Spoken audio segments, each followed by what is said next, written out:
ክቡር የፌዴሪ ጠቅላይ ሚኒስትር ዶክተር አብይ አህመድ፣ ክቡር የፌዴሪ ሕዝብ ተወካዮች ምክር ቤት አፈ ጉባኤ አቶ ታገሰ ጫፎ፣ ክቡር የጠቅላይ ፍርድ ቤት ፕሬዝዳንት አቶ ቴዎድሮስ ምህረት፣ ክቡር ምክትል ጠቅላይ ሚኒስትር አቶ ተመስገን ጥሩነህ፣ ክብርት የአዲስ አበባ ከተማ አስተዳደር ከንቲባ ወይዘሮ አዳነች አቤቤ፣ ክቡራን ሚኒስትሮች፣ ክቡራንና ክቡራት፣ የአዲስ አበባ ዩኒቨርሲቲ ስራ አመራር ቦርድ አባላት፣ ዩኒቨርሲቲያችን የሴኔት አባላት፣ ዩኒቨርሲቲያችን ማኔጅመንት አባላትና ውድ ባልደረቦች፣ ክቡራንና ክቡራት፣ አዲስ አበባ ዩኒቨርሲቲ የተመሰረተበትን 75ኛ ዓመት የአልማዝ ኢዮቤልዩ በዓል በተለያዩ ኩነቶችና ዝግጅቶች በማክበር ላይ ይገኛል።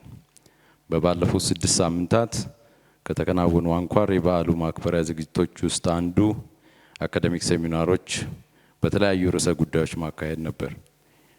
የዚሁ አካዳሚክ ሴሚናሮች አካል የሆነ ዛሬ አንድ ከፍ ያለ ፓናል ይከናወናል። ይህም የአካዳሚክ ሴሚናሮች ማጠናቀቂያ መድረካችን ይሆናል። መደበኛና ሌሎች የአካዳሚክ ውይይት መድረኮች ሁሌም የሚቀጥሉ መሆናቸው እንደተጠበቀ ሆኖ ማለት ነው። ዛሬ በተዘጋጀው በዚህ ሃይ ሌቭል ፓናል የታደማችሁትን ክቡራን እንግዶች እንኳን እንዲሉ ክቡር ፕሮፌሰር ብርሃኑ ነጋ የትምህርት ሚኒስትርና የአዲስ አበባ ዩኒቨርሲቲ ቻንስለር ወደ መነጋገሪያው ጋብዛለሁ። አመሰግናለሁ።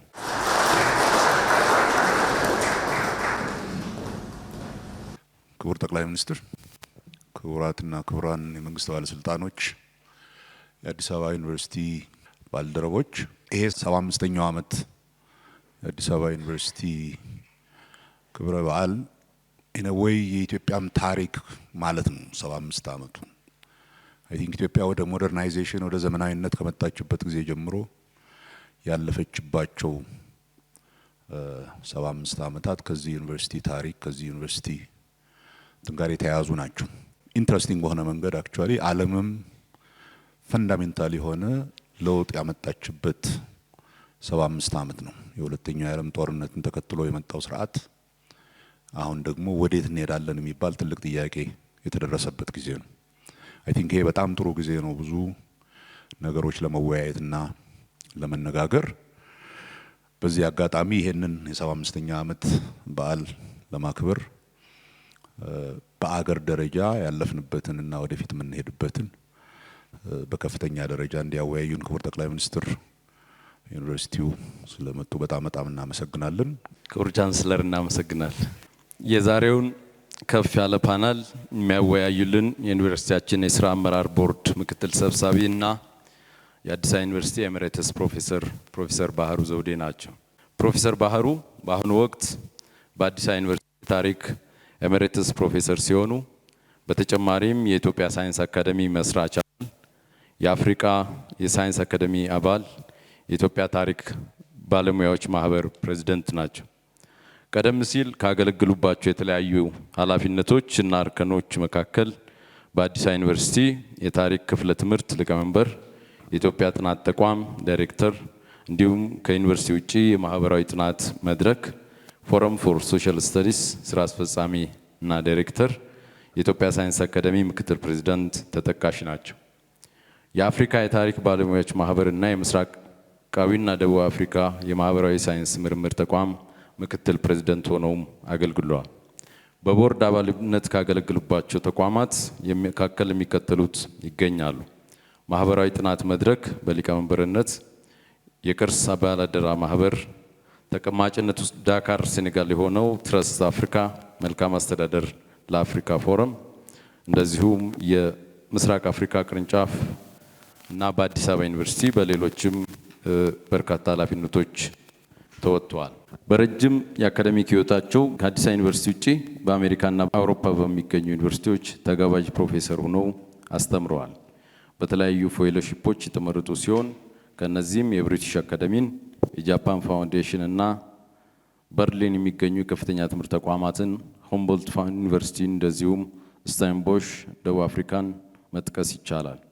ፕሮፌሰር ባህሩ ወደ መድረክ እንዲመጡና የዛሬውን የውይይት መነሻ ጽሑፍ አቅራቢ እንዲያስተዋውቁ እንደዚሁም ውይይቱ እንዲመሩ በማክበር እጠይቃለሁ። አመሰግናለሁ ዶክተር ሳሙኤል። አዲስ አበባ ዩኒቨርሲቲ በ75 ዓመት ዕድሜው ብዙ ውጣ ውረዶችን አሳልፏል። በ1943 ዓመተ ምህረት አስኳል በሆነው አዲስ አበባ ዩኒቨርሲቲ ኮሌጅ ጀምሮ የማይናቁ ስኬቶችን ያስመዘገበውን ያህል አያሌ ተግዳሮቶችን ተጋፍጧል። ተቋማዊ ነፃነቱን የሚያጎናጽፈውን ቻርተሩን ተነጥቆ ለአያሌ አስርታት ከቆየ በኋላ በቅርቡ ተመልሶለት አዲስ የጉዞ ምዕራፍ ጀምሯል። ይህ ነፃነት እድልም ተግዳሮትም ይዞ እንደመጣ በውል ተገንዝቦም ሁኔታውን የሚቋቋምበትን ስልት ነድፎ በመንቀሳቀስ ላይ ይገኛል። ተቋማት የዘመን ጉዟቸውን ወሳኝ ነቁጦች በተለየ ሁኔታ ማክበራቸው የተለመደ ነገር ነው።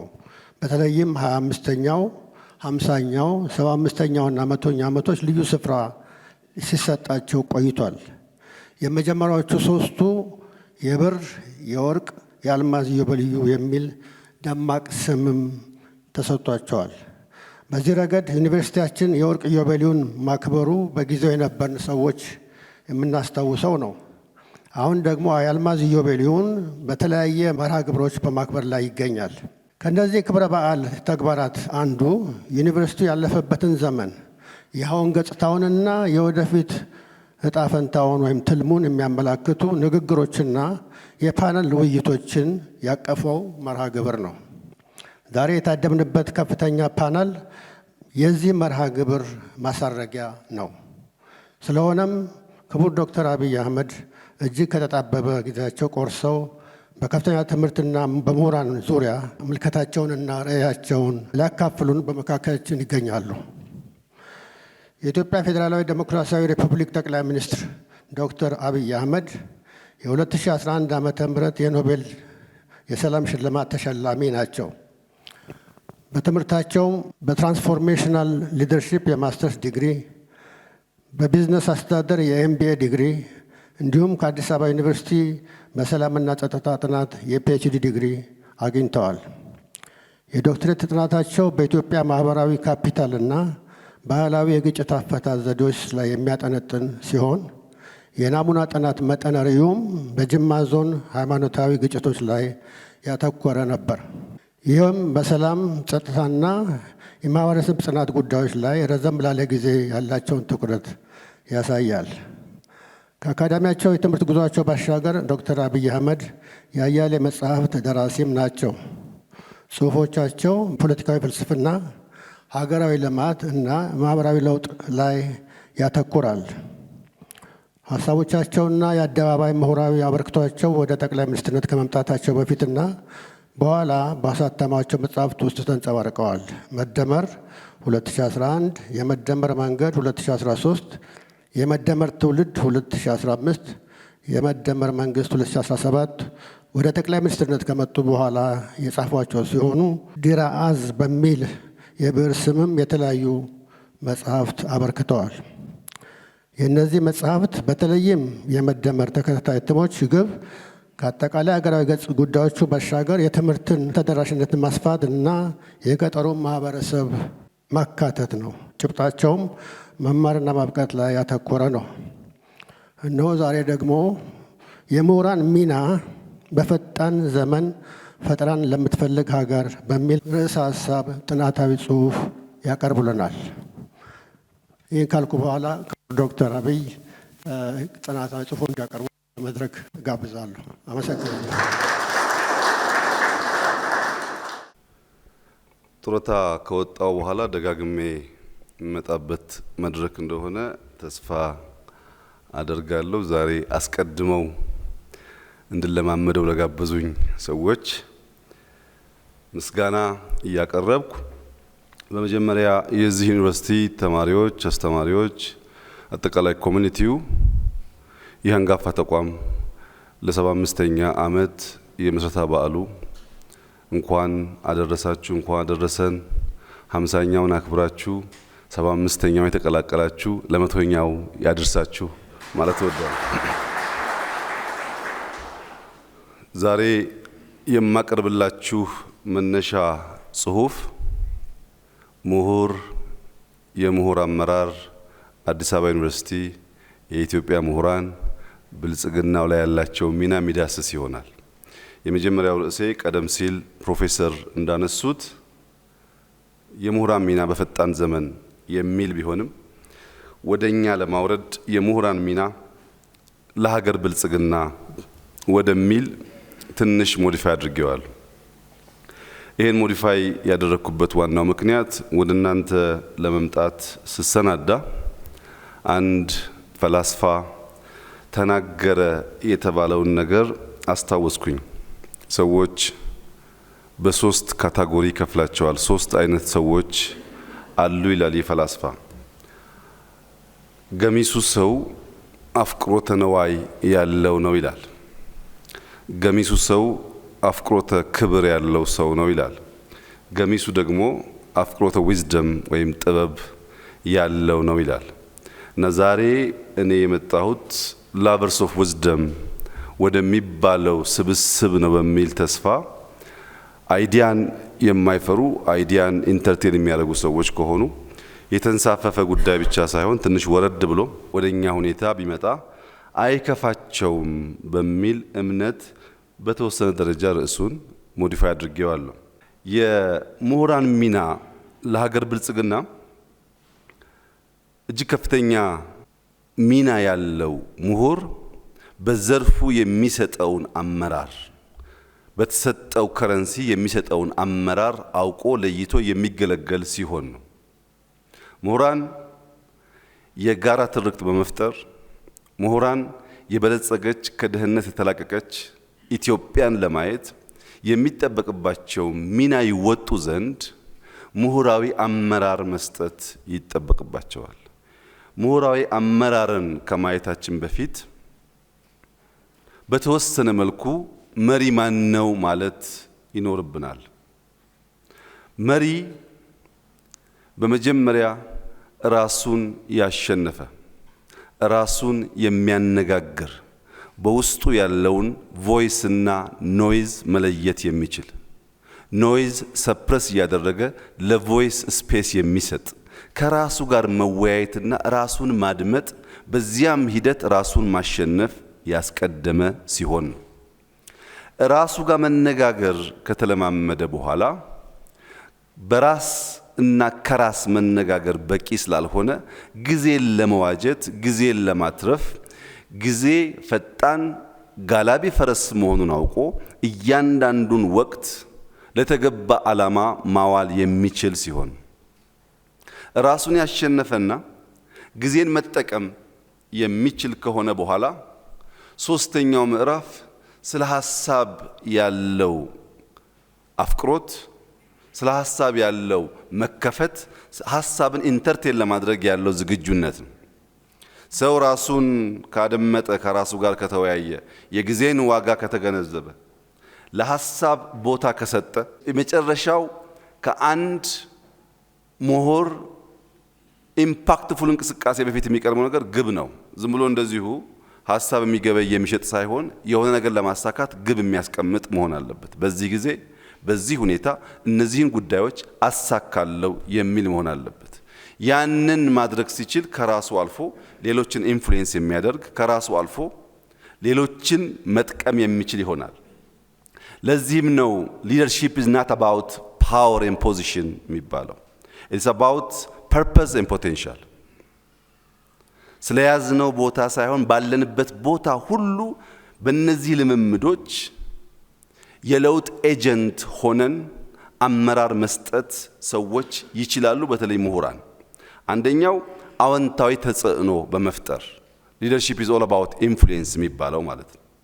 ከራስ አልፎ የሚከተልን ኃይል ኢንፍሉዌንስ ማድረግ ስለሆነ የለውጥ ትልም ገንብተው የለውጥ ትልም ነድፈው ሰዎችን ማስተባበር፣ ሰዎችን ማብቃት፣ ሰዎችን ማሰማራት፣ ሰዎችን ኦቨርሳይት ማድረግ ሲችሉ የዚያ ሁሉ ድምር ደግሞ ውጤት ሲያመጣ አንድ ሰው የመሪነት ብቃት ተጎናጽፏል ይባላል። ውስን ወሳኝ የመሪነት አንኳሮችን ለማንሳት መሪነት ለስልጣኔ ስምረት ያለውን ዋጋ በተወሰነ አንስቼ ማለት ፈልጋለሁ። መሪነት በጊዜና በዘመን ላይ መሰልጠን ማለት ነው። የዛሬ 75 ዓመት የነበሩ የዚህ ተቋም ምሁራን፣ የዚህ ተቋም መሪዎች የሰለጠኑበት ሁኔታና ዛሬ የምንሰለጥንበት ሁኔታ አንድና ያው አይደለም። ምሁርነት በጊዜና በዘመን ላይ መሰልጠን ነው። ምሁርነት ከጊዜ ጋር ያለን ሽቅድድም ሳይታለፉ ሳይቀደሙ መኖር ማለት ነው። ከተቀደሙ ይበላሻል። ለዚህም 3 ዋና ዋና የምሁርነት አንጓዎች በመሪነት አስተካክሌ የመጀመሪያው መሪዎች የሐሳብ መሪዎች ወይም ምሁራን ናቸው። የሐሳብ መሪዎች ወይም ምሁራን ያለፈውን ያለንበትን የሚረዱ መጪውን ማየት የሚችሉ ዛሬን አበክረው የሚሰሩ ናቸው። ትናንትናን በቅጡ መለስ ብለው መዳሰስ የማይችሉ ከሆነ ብላይንድ ስፓት እንዳላቸው የማይገነዘቡ ከሆነ ወደ ኋላ መለስ እያሉ ማየት ወደፊት ለመስፈንጠር ያለውን ፋይዳ የማይገነዘቡ ከሆነ ነገን አርቀው ለማየት ይቸገራሉ። ትናንትናን መዳሰስና ነገን ማየት በቂ አይሆንም። ዛሬን ጠንክሮ መስራት ይጠይቃል የሐሳብ ምሁር ለመሰኘት። ለምን? ሐሳብ የለውጥ ኃይል ነው። ምሁራን የለውጥ ወኪል ናቸው። ምሁራን ልክ አንድ ሰው የህዝብ ወኪሉ ነው ተመርጦ ተወክሎ ፓርላማ እንደሚገባው ሁሉ ሐሳብን ወክለው በፖለቲካል አውድ፣ በኢኮኖሚክ አውድ፣ በሰዎች መስተጋብር ውስጥ የሐሳብ ወኪል ሆነው የሚንቀሳቀሱ ኃይሎች ናቸው። ሐሳብ የለውጥ ኃይል ነው። ምሁራን የዚያ ወኪል ናቸው። ውክልናቸውን በወጉ የማይወጡ ከሆነ ውክልናውን በወጉ እንደማይወጣ የህዝብ ተመራጭ ማለት ናቸው። ሁለተኛው ክሪቲካል የአመራር አይነት የተቋም መሪዎች ኢንስቲትዩሽናል ሊደርስ ወይም መንግስት በሚባለው ሊካተት ይችላል። ይሄ የተቋም ለውጥ ቅድም ያነሳዋቸውን የሐሳብ መሪዎች ጥንስስ ተቋማዊ የሚያደርግ ኢንስቲትዩሽናላይዝ የሚያደርግ ኃይል ማለት ነው። ለምሳሌ ሰዎች ከሃንቲንግ ወጥተው በምግብ ራሳቸውን ለመቻል ወደ ግብርና እንቅስቃሴ፣ ወደ ግብርና ቴክኖሎጂ፣ ወደ ግብርና ሙቭመንት ውስጥ የገቡት በሐሳብ ነው፣ በተቋም አይደለም። የግብርና ሪቮሉሽን ከተስፋፋ በኋላ ያ ሪቮሉሽን ያመጣው አጠቃላይ ማህበረሰባዊ እንቅስቃሴ የነበረው ተቋም ሊያስተዳድረው ብቃት ስላልነበረው ፊውዳሊዝምን ፈጠረ። ፊውዳሊዝምን የወለደው የግብርና ሪቮሉሽን ነው። ግብርና ሪቮሉሽን የፈጠረው ደግሞ ሐሳብ ነው። እነዚያ የሐሳብ ወኪሎች በማህበረሰብ ውስጥ በሚፈጥሩት ኢንፍሉዌንስ ማህበረሰባዊ እንቅስቃሴ ከፈጠሩ በኋላ ሄዶ ኢንስቲትዩሽናል ቼንጅ አምጥቶ ሙሉ እስከሚሆንበት ጊዜ ድረስ የተሟላ ውጤት ሊያመጣ አይችልም። ተቋም ይፈልጋል። የካፒታሊዝም ስርዓት በአግሪካልቸር ሪቮሉሽን ጊዜ በሐሳብ ደረጃ በአርቲክል ደረጃ ነበረ፣ ግን ተቋማዊ የመሆን አቅም አልነበረው። ኢንዱስትሪያል ሪቮሉሽን ሲፈጠር ኢንዱስትሪያል ሪቮሉሽን የፈጠረው ሐሳብና ማህበረሰብ በፊውዳል ስርዓት መገዛት መተዳደር በቂ ስላልሆነ ፊውዳል ስርዓትን ማፍረስና ካፒታሊዝምን መፍጠር ግዴታ ነበር። ሐሳብ ሙቭመንት ይፈጥራል፣ ሙቭመንት ስርዓት ይፈጥራል። ካፒታሊዝም ኢንዱስትሪያል ሪቮሉሽን ከፈጠረው በኋላ አሁን ሁላችሁም እንደምትታዘቡት ያለው ትሬንድ ሪሰንትሊ 4.0 ኢንዱስትሪያል ሪቮሉሽን የሚባለው ሐሳብ በስፋት በዓለም ላይ መነጋገሪያ ሆኗል። የ4.0 ማጠንጠኛ መካከለኛ ሐሳብ አውቶሜሽን፣ ኤፊሽንሲን ማሳደግ፣ ኤአይን በጣም መጠቀምን ላይ ያተኮረ ነው።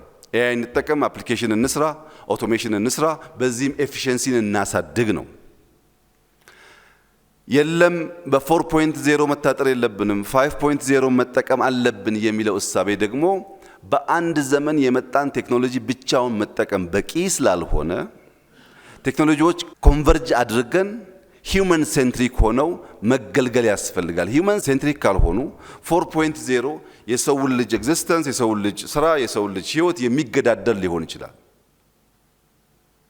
እና በ5.0 ቴክኖሎጂዎች ኮንቨርጅ አድርገን ሂውመን ሴንትሪክ አድርገን ለመጠቀም ካፒታሊዝም ይችላል ወይ ነው ጥያቄው። አይችልም።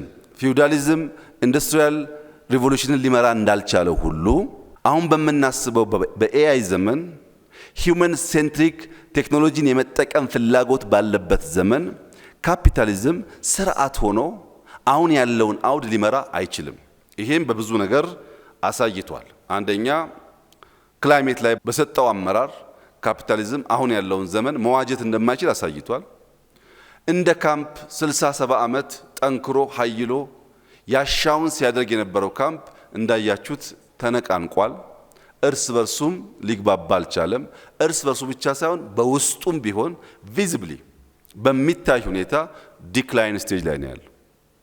በዚህ ጊዜ እዚህ ያለን የሐሳብ ወኪሎች ቁጭ ብለን መጠበቅ ነው ያለብን ወይስ በእኛ ሁኔታ የሚስማማ ስርዓት መፍጠር ነው ያለብን?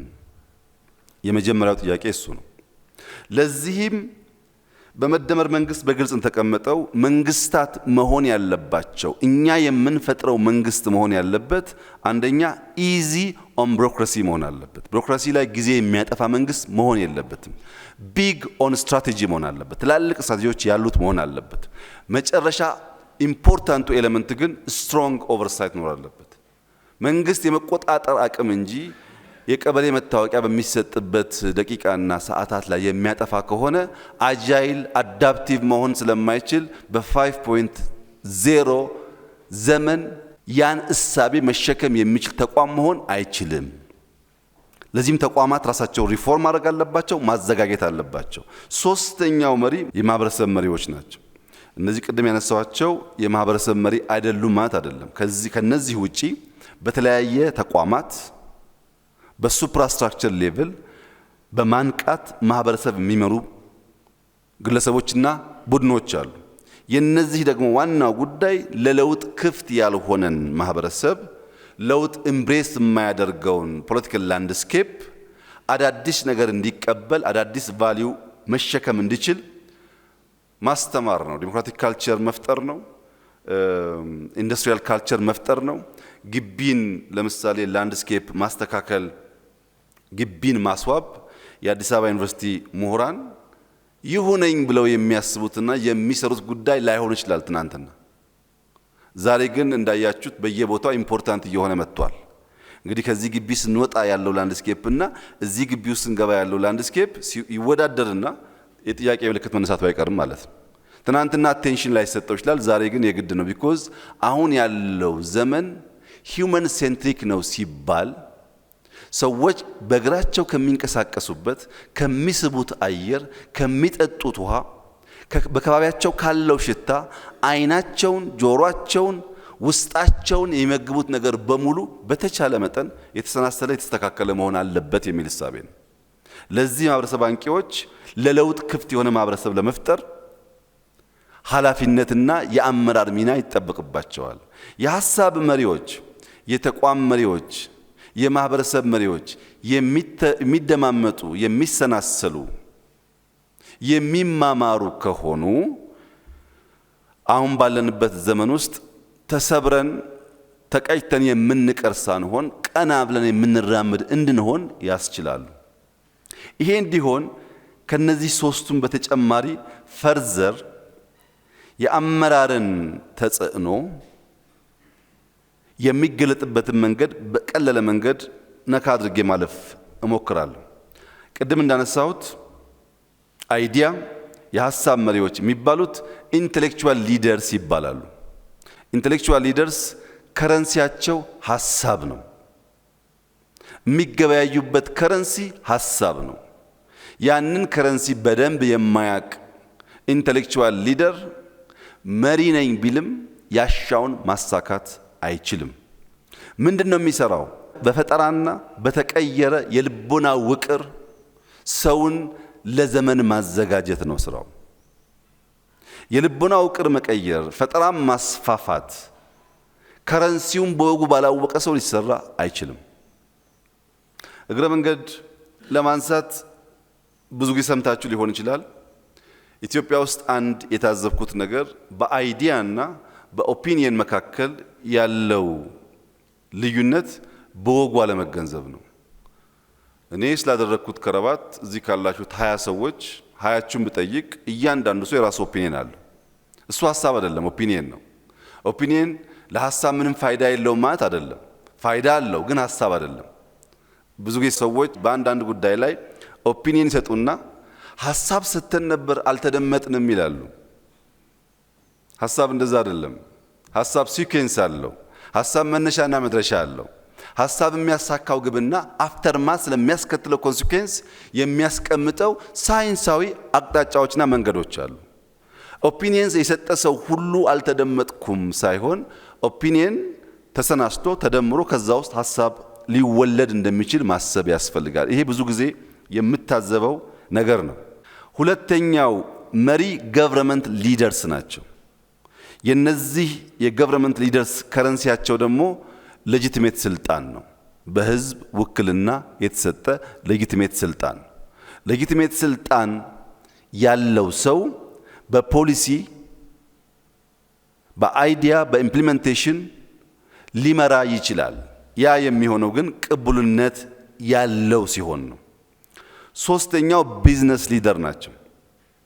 የነዚህ ከረንሲ ደግሞ ገንዘብ ነው። በገንዘባቸው ኢንቨስት በማድረግ ኢኮኖሚክ ኢምፓክት በማምጣት በመቅጠር ግብር በመክፈል ችግር ሲያጋጥም በማገዝ ባላቸው ሪሶርስ አመራር ይሰጣሉ። አራተኛው ሪሊጂየስ ሊደር ናቸው። ከረንሲያቸው ሞራል ነው። ይሄንን ከረንሲ ስተው ሪሊጂየስ ሊደርስ የሐሳብ መሪ እንሆናለን ወይም የገንዘብ መሪ እንሆናለን ሲሉ ይበላሻል ነገሩ። የነሱ መገበያያ ከረንሲ ሞራል ነው። በዚህም የወል እሴት ይገነባሉ፣ ኮንሽስነስ ላይ ይሰራሉ። ያን ማድረግ ሲችሉ አመራሮች በየዘርፋቸው ባላቸው ከረንሲ የሚጠበቅባቸውን እያደረጉ ስለሚሆን ሲሰናሰል በሀገር ላይ ለውጥ ያመጣል። ሚዲያ ሊደርስ ከረንሲያቸው ኢንፎርሜሽን ነው። ዲስኢንፎርሜሽን አይደለም፣ ኢንፎርሜሽን ነው። ዲስኢንፎርሜሽን ሲሆን ለአንድ ቀን፣ ለሁለት ቀን፣ ለሶስት ቀን ይደመጡና ከዚያ በኋላ ጥያቄ ምልክት ውስጥ ይገባሉ። በዚያ ምን ያደርጋሉ? ናሬሽን ይገነባሉ፣ አዌርነስ ይፈጥራሉ፣ የወል ትርክትን ይሰራሉ፣ ህዝብን ያነቃሉ፣ ያሰናዳሉ፣ ያዘጋጃሉ። ምን ሲሆን? ኢንፎርሜሽን። የኢንፎርሜሽን ቤዙ ዳታ ነው። ፕሮፐር ዳታ ኮሌክሽን ሳይኖር ሰው ቁጭ ብሎ የሆነ ነገር በመንደፍ ብቻ በመናገር ናሬሽንን መገንባት አይችልም። ኮንሲስተንት ስለማይሆን የነቃና ፍላጎቱን ለመጠበቅ የሚችል ማህበረሰብ ሊፈጥርም አይችልም። ለጊዜው ሳውንድ ባይት ሊፈጥር ይችላል። የሚዲያ ሊደርስ ከረንሲያቸው ኢንፎርሜሽን መሆኑን ካወቁ የኢንፎርሜሽን ቤዝ ደግሞ ዳታ ነው። እያንዳንዷን ዳታ አስተናስለው አናላይዝ አድርገው በሚሰጡትና በማይቋረጥ እውነት ውስጥ ነው ኢንፍሉዌንስ ማድረግ የሚችሉት። ኢንዱስትሪያል ሊደር ደግሞ ከረንሲያቸው ቴክኖሎጂ ነው። ይፈጥራሉ፣ የኑሮ ዘይን ያቀላሉ፣ ይፈጥራሉ፣ የመንግስታት የአሰራር ዘይን ያቀላሉ። ያን ሲያደርጉ አመራርነታቸው ይረጋገጣል። ታዲያ ያለው ችግር ምንድን ነው? ከረንሲ ሚስዩዝ ነው ያለው። በተለይ ኢትዮጵያ ውስጥ ከፍተኛ የከረንሲ ሚስዩዝ አለ። አንዳንዶቻችሁ የሱዳን ፓውንድ ይዛችሁ መርካቶ ትሄዱና ጎመን ትላላችሁ። አንዳንዶቻችሁ የኬንያ ሽልንግ ትይዙና ከረንሲያችሁ የኬንያ ሽልንግ ነው፣ ፒያሳ ትሄዱና ሸሚዝ ትላላችሁ። እነዚህ ገንዘቦች ምናልባት ባንክ ቤት ሄደው በእለቱ ምንዛሬ ዋጋ ያላቸው ሊሆኑ ይችላሉ። ከባንክ ቤት ውጭ ከሄዱ ግን ወረቀት ናቸው። ኢትዮጵያ ውስጥ ፕራይመርሊ አሁን እየገጠመን ያለው የአመራር እጦት ሳይሆን የራስን ከረንሲ በውል አለማወቅ ነው። የገንዘብ ሊደሩ የፖሊስ ሊደር ካልሆንክ ይላል። የሃይማኖት ሊደሩ ሄጄ ዛሬውኑ እስረኛ ካልፈታው ካላሰርኩ ይላል። የአይዲያ ሊደሩ በአይዲያ ኢንፍሉዌንስ ማድረግ ሲገባው ከሱ ዘርፍ ከሱ ከረንሲ በወጡ ጉዳዮች መጫወት ያምረውና እንዲሁ ስንዋከብ የአንዱ ከረንሲ አንዱ ጋር ወረቀት የአንዱ ከረንሲ አንዱ ጋር ወረቀት ሆኖ ምንም ነገር ሳንገዛ እንውላለን። ሰው የያዘውን ከረንሲ አውቆ የት ጋር እንደሚገበያይ ማወቅ አለበት፣ ወይም ከረንሲውን ዩኒቨርሳል ማድረግ አለበት። አሉ ጥቂት ሰዎች ከረንሲያቸውን ከፍ አድርገው የሚጠቀሙ፣ አብዛኛው ሰው ግን ከረንሲውንና ሮሉን ሳያቅ ሊደር መሆን ነው የሚያስበው። ማህበረሰቡን እንዲያርጉ ተነሱ፣ ተቀመጡ፣ ሂዱ ይላል። የያዘው ከረንሲና የሚገበያይበት ገበያ አልገጥም ሲል ነገሮች አይከናወኑም። ከረንሲያችንን ማወቅ በእጅጉ አስፈላጊ ነው። እነዚህን ጉዳዮች ካነሳው የምንወያይበት አንዱ ጉዳይ ስለ ምሁር ስለሆነ ምሁር ማን ነው? የሚያስብ ሁሉ ምሁር ሊባል ይችላል ወይ? ቢኮዝ ሰው ሁሉ ያስባል፣ ሰው ሁሉ ግን ምሁር አይደለም። ታዲያ ምሁራን ከሌላው ሰው የሚለያቸው ምንድን ነው ብለን እንጠይቃለን። ዩኒቨርሲቲ መቆየት ምሁር ያስብላል ወይ? ሃርቫርድ መማር ምሁር ያስብላል ወይ? እረ ዩኒቨርሲቲስ ማስተማር ምሁር ያስብላል ወይ? ምክንያቱም መልህቅ ዘላለሙን ውሃ ውስጥ ቢኖርም መዋኘት ግን አይችልም። ዘላለሙን በእንደዚህ ያለ ግቢ ውስጥ መኖር ምሁር አያሰኝም። ታዲያ ምሁርነት መገለጫው፣ እሳቤው፣ ተግባሩ ምንድነው? ዩኒቨርሲቲ መሄድ ለምሁርነት አንድ ስቴፕ ወደፊት የሚወስድ ቢሆንም ምሁር የሚያሰኝ ካልሆነ ምሁርነት ማይንድ ሴት ነው። ምሁርነት ለኩሪዮሲቲ ለጥያቄ ዝግጁ መሆንና የመጠየቅ ብቃት ነው። ለምንድነው የመጠየቅ ብቃት የሚሆነው? ሁሌም ትክክል ጥያቄ ብቻ ነው፣ መልስ ትክክል ሆኖ አያውቅም። question is right, answer is open ended ይባላል። ምን ማለት ነው? የዛሬ 2000 ዓመት እግዚአብሔር ማን ነው ጠይቋል ትውልድ። ግማሹ ኤክስ ነው ግማሹ ዋይ ነው ብሏል። የዛሬ 500 ዓመትም ምናምንም ዛሬም ይጠይቃል። ጥያቄው ይቀጥላል። መልሱ ግን እንደየዘመኑ እንደየሰው ዕውቀት እንደየሰው አረዳድ ይለያያል፣ አንድ አይደለም። ወይም ሎንጂቪቲ የኛ አንሴስተርስ በእድሜ ማጠር ምክንያት ቻሌንጅ ስለነበሩ እድሜ ማርዘምን እንደ ዋና ጥያቄ አድርገው አንስተዋል። አንዳንዱ ጤና አዳም በውሃ መጠጣት እድሜ ያረዝማል ብሎ መልሷል። ግን ይሄ መልስ ኦፕን ኤንድድ ነው። የለም ተጨምቆ መሶቢላ ጋር ሆኖ መድኃኒት ሆኖ የሚል ሐሳብ በየዘመኑ እንደየእድገት ደረጃችን። አሁን ደግሞ የለም ስፖርት እንስራ፣ ውሃ እናብዛ፣ ምግብ እንቀንስ፣ በቀን አንዴ እንብላ፣ በቀን 8 እንብላ። ይሄ ሁሉ ነገር መልስ ማለቂያ የለውም። ጥያቄ ግን ፐርፌክት ነው። ሶቅራጥስን ለየት የሚያደርገው የመጠየቅ ብቃቱ ስለሆነ ምሁር በመጠየቅ ብቃቱ ለመጠየቅ ባለው ገት የሚለካበት ዋናው ምክንያት ጥያቄ የሚያስከትለው ነገር አለ። በጥያቄ ውስጥ ከጥያቄ በኋላ willingness to engage with complex ideas ይከተላል።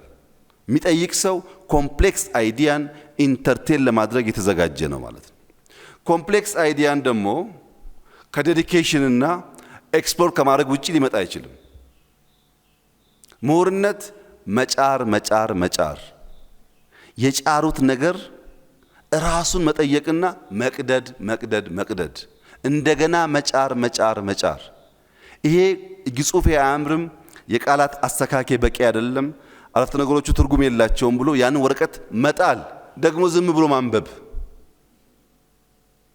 በእንደዚያ ባለ ዴዲኬሽን ኤክስፕሎር በማድረግ ፍላጎት ውስጥ የሚፈጠር ነገር ነው። እኛ ጋር ሲመጣ የሚቀላቀል ነገር አለ ምሁርነት ጋር። ማነው ሊቃውንት? ማነው ስኮላር? ስኮላር የምንለው በአንድ ስፔሲፊክ ሰብጀክት በባዮሎጂ የተማረ ያነበበ ያስተማረ የተመራመረ ሰው ከሆነ ስለ ባዮሎጂ እሱን እንጠይቀው ይባላል። ስኮላር ነው። አንድ ሰው በኮምፒውተር የተማረ የተመራመረ ያስተማረ ኮድ የጻፈ ከሆነ ኮምፒውተር ነክ ነገር ሲገጥመን እሱን እንጠይቀው እንላለን። ስኮላር እሱ ነው። ይሄ ስኮላር ኢንተሌክቹዋል የሚሆነው ምሁር የሚሆነው መቼ ነው? ከራሱ ዲፓርትመንት ባሻገር ከባዮሎጂ ባሻገር በፖለቲካል ዲስኮርስ ውስጥ ከፍ ከፍ ባሉ ጥያቄዎች ሰብሰብ ባሉ ማህበረሰብ በተለያየ ዲሲፕሊን ውስጥ ባለፉ ሰዎች ውስጥ ሐሳብ ኢንተርቴን ማድረግ ሲችል የተሰናሰለ ሐሳብ መስጠት ከዚያ የሚመጡ ቻሌንጆችን መቀበል እነሱም ማስተናገድ ሲችል ከዲፓርትመንት ሲወጣ ከአንድ ሰብጀክት ማተር ሲወጣ በማህበረሰብ ሁለንተናዊ ዲስኮርስ ውስጥ ጠብ የምትል ነገር የሚያኖር ሲሆን ያኔ ኢንተሌክቹዋል ይባላል። እኛ ሀገር እንደዛ ነው ወይ የሚለው እናንተ ጠይቁ፣ እዛው መልሱ። ሶስተኛው ልሂቃን ናቸው። አይ ቲንክ ኢትዮጵያ ውስጥ ሪሰንትሊ በጣም የቀለለው ተርሚኖሎጂ ኤሊትስ ነው። ኤሊት ማለት በማንኛውም ፊልድ ዲስፕሮፖርሽኔት የሆነ አማውንት ኦፍ ዌልዝ፣ ፓወር፣ ኦቶሪቲ፣ ፕሪቪሌጅ ያገኙ ሰዎች ማለት ነው። በጣም ጥቂቶች ናቸው። እዚህ ውስጥ ኤሊት በጣም ጥቂት ነው። ኢንተሌክቹዋልስ ቀጥሎ ሊኖሩ ይችላል። ስኮላርስ ብዙ ሊኖሩ ይችላሉ። ኤሊት በጣም ጥቂቶች ናቸው። ጥቂት የሚያደርጋቸው ምንድን ነው? ፌር ያልሆነ ሼር ላይን ሼር ከዚያ ስፔሲፊክ ኤሪያ የወሰዱ ማለት ነው። ለምሳሌ ኃይሌ ገብረስላሴ የሩጫ ኤሊት ነው። ደራርቱ የሩጫ ኤሊት ናት። ጥሩነሽ የሩጫ ኤሊት ናት።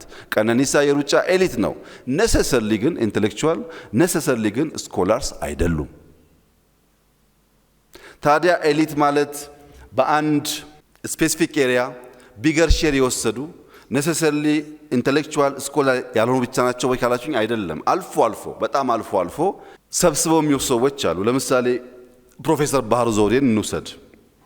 ፕሮፌሰር ባህሩ ዘውዴ ኢትዮጵያ ውስጥ 1000 5000 የሚጠጉ ሂስቶሪያን አሉ። ያነበቡ፣ የተማሩ፣ ያስተማሩ ሂስቶሪያን ኢትዮጵያ ውስጥ አሉ። እኚህ ምሁር ሂስትሪ ኦፍ ሞደርን ኢትዮጵያ ብለው ለ140 ዓመት ገደማ ከ1855 እስከ 1991 ገደማ ያለውን የኢትዮጵያ ጉዞ ወደ ኋላ በወፍ በረር ብላይንድ ስፖቶቻችን እንድናይ በከፍተኛ ጥረት አንድ ድልብ ሰነድ አውጥተዋል። ያን ሰነድ ያየ ሰው ከሞላ ጎደል ኢትዮጵያ ምን አይነት ስርዓት እንደነበራት፣ ምን አይነት መንግስታት እንደነበሯት፣ እነማን ምን እንዳደረጉ የተወሰነ ግንዛቤ ያገኛል። እኚሁ ሰው ፓይነርስ ኦፍ ቼንጅ ኢን ኢትዮጵያ ብለው ይህ ዩኒቨርሲቲ ኮሌጅ በነበረበት ወይም ከመሰረቱ በፊት ወደ ተለያየ ሀገር በተለያየ መንገድ ሄደው ተምረው ያዩት የተማሩትን ጉዳይ ኢትዮጵያ ውስጥ ለማምጣት ኢትዮጵያ ውስጥ ሪፎርም ለማካሄድ ስለሞከሩ ሰዎች ስለገጠማቸው ቻሌንጅ የካልቸር አይዲያውና ካልቸሩ ያለበት ሾክ የመሳሰሉ ጉዳዮች የሚዳስስ ሰነድ ሰንደዋል። በዛም ሳይወሰኑ the quest for socialist utopia ብለው የተማሪዎች ሙቭመንት ኢትዮጵያ ውስጥ ምን አይነት እንቅስቃሴ እንደነበር አሳይተዋል። ሌላም በርካታ ጉዳዮች በሂስትሪ በመማራቸው በማስተማራቸው ስኮላር ናቸው። ከሂስትሪ ውጭ ጂኦፖለቲክስን ለመዳሰስ በመሞከራቸው ገቨርነንስን በማንሳታቸው ፖለቲካል ዲስኮርስ ውስጥ ሐሳብ መስጠት ባለመፍራታቸው ኢንተሌክቹዋል ያስብላቸዋል። ግን ኢትዮጵያ ካለቻቸው 1000 ወይም 5000 ሂስቶሪያን ፕሮፌሰር ባህሩ ዘውዴ ኤሊት ቢባሉ የሚያጣላ ጉዳይ አይመስለኝም። ኤሊት ያሰኛቸው ብዙ ሂስቶሪያን ያልሰጡንን ጉዳይ ስለሰጡን ነው። ከሂስትሪ ውጭ በቋንቋ በሊትሬቸር የእሳቸውን ጽሑፎች የምታውቁ ሰዎች እንደምታውቁት በሊትሬቸር ሊመጻደቁ የሚያስችል ብቃት አሳይተዋል። በጂኦፖለቲክስ ተናግረዋል፣ ጽፈዋል። በዚህ ምክንያት የአደባባይ ምሁር የሚሰኝ ማዕረግ ከወሰዱ በኋላ በዘርፋቸው ጎልተው ስለወጡ ደግሞ ኤሊት ሊባሉ ይችላሉ። እንደዚህ አይነት ሰዎች አልፎ አልፎ ያጋጥማሉ። አሁን እኛ ግን ኤሊት የምንለው እንደዛ ነው ወይ ነው? ዩቲዩብ ላይ ተጣደ በሙሉ እኮ ነው ኤሊት የሚባለው። ምንድነው ፕራክቲካሊ በዛ ኤሪያ ላይ ምን አይነት አይዲያ ነው ያመነጨው? በዛ አይዲያ ምንድነው ኢምፓክት ያደረገው፣ ከሌሎቹስ በምን ይበልጣል በምን ያንሳል የሚባል ግልጥ ያለ ክራይቴሪያ በሌለበት ስያሜውን እንጠቀማለን። የመጨረሻው ኖብልስ ወይም መኳንንቶች ናቸው። ኖብልስ ሶሻል ክላስ ነው። ኢትዮጵያ ውስጥ ከጥቂት አስርተ ዓመታት በፊት የነበረ ጉዳይ ነው። አሁን እየተዳከመ ይመስለኛል። መሳፍንት ፒውርሊ በደም የሚገኝ ነው። ራስ ምሩ ራስ መኮንን ሲባል በደም የሚገኝ ነው። መኳንንት ግን ኔሴሰርሊ ደም ላይሆን ይችላል። በሜሪት መኳንንት የሚሆኑ ሰዎች አሉ። ለምሳሌ እንዳልካቸው መኮንን መውሰድ ይቻላል። መኳንንት ነበሩ ግን በደም አልነበረም። አክሊሉ ሀብተወልድ መውሰድ ይቻላል። መኳንንት ነበሩ ግን በደም አልነበረም። ወይም ሀብቴ አባመላም መውሰድ ይቻላል። መኳንንት ነበሩ ግን በደም አልነበረም። በሜሪት ያንን ታይትል የሚያገኙ ሰዎች በዚያም ኢንፍሉዌንስ የሚያደርጉ ሰዎች ነበሩ። አሁን በመካከለኛው ምስራቅ በስፋት ሊደርስ ሴግመንት ኦፍ ሶሳይቲን ኢንፍሉዌንስ የሚያደርጉ ኃይሎች ኖብልስ ናቸው። የወደቀ ነገር አይደለም። እኛ የት ውስጥ እንደምንኖር በትክክል አውቀን ከረንሲያችን ለይተን መጠቀም ስንችል እምብዛም ጭቅጭቅ ላይ ፈጠር ይችላል። አልያ ግን ሁሉም እየተቀላቀለ ስሞቹን በሚወስድበት ሰዓት ኮንፊውዥን ብቻ ሳይሆን መግባባት እና አብሮ መስራት ያስቸግራል። በተለይ ብናየው የምፈልገው ጉዳይ የምሁርነትና ብልህነት ጉዳይ ወይም ኢንተሌክቹዋል ቨርሰስ ኢንተሊጀንስ ላይ ያለው አንደርስታንዲንግ ነው። ምሁርነት ቅድም እንዳነሳሁት ውስብስብ ጉዳዮች ለመዳሰስ መሞከር፣ ያን ሐሳብ ለመናገር፣ ለማድመጥ፣ ለመጠየቅ መዘጋጀት ፕራይመርሊ አይኪው ላይ የሚሰራ ስራ ነው።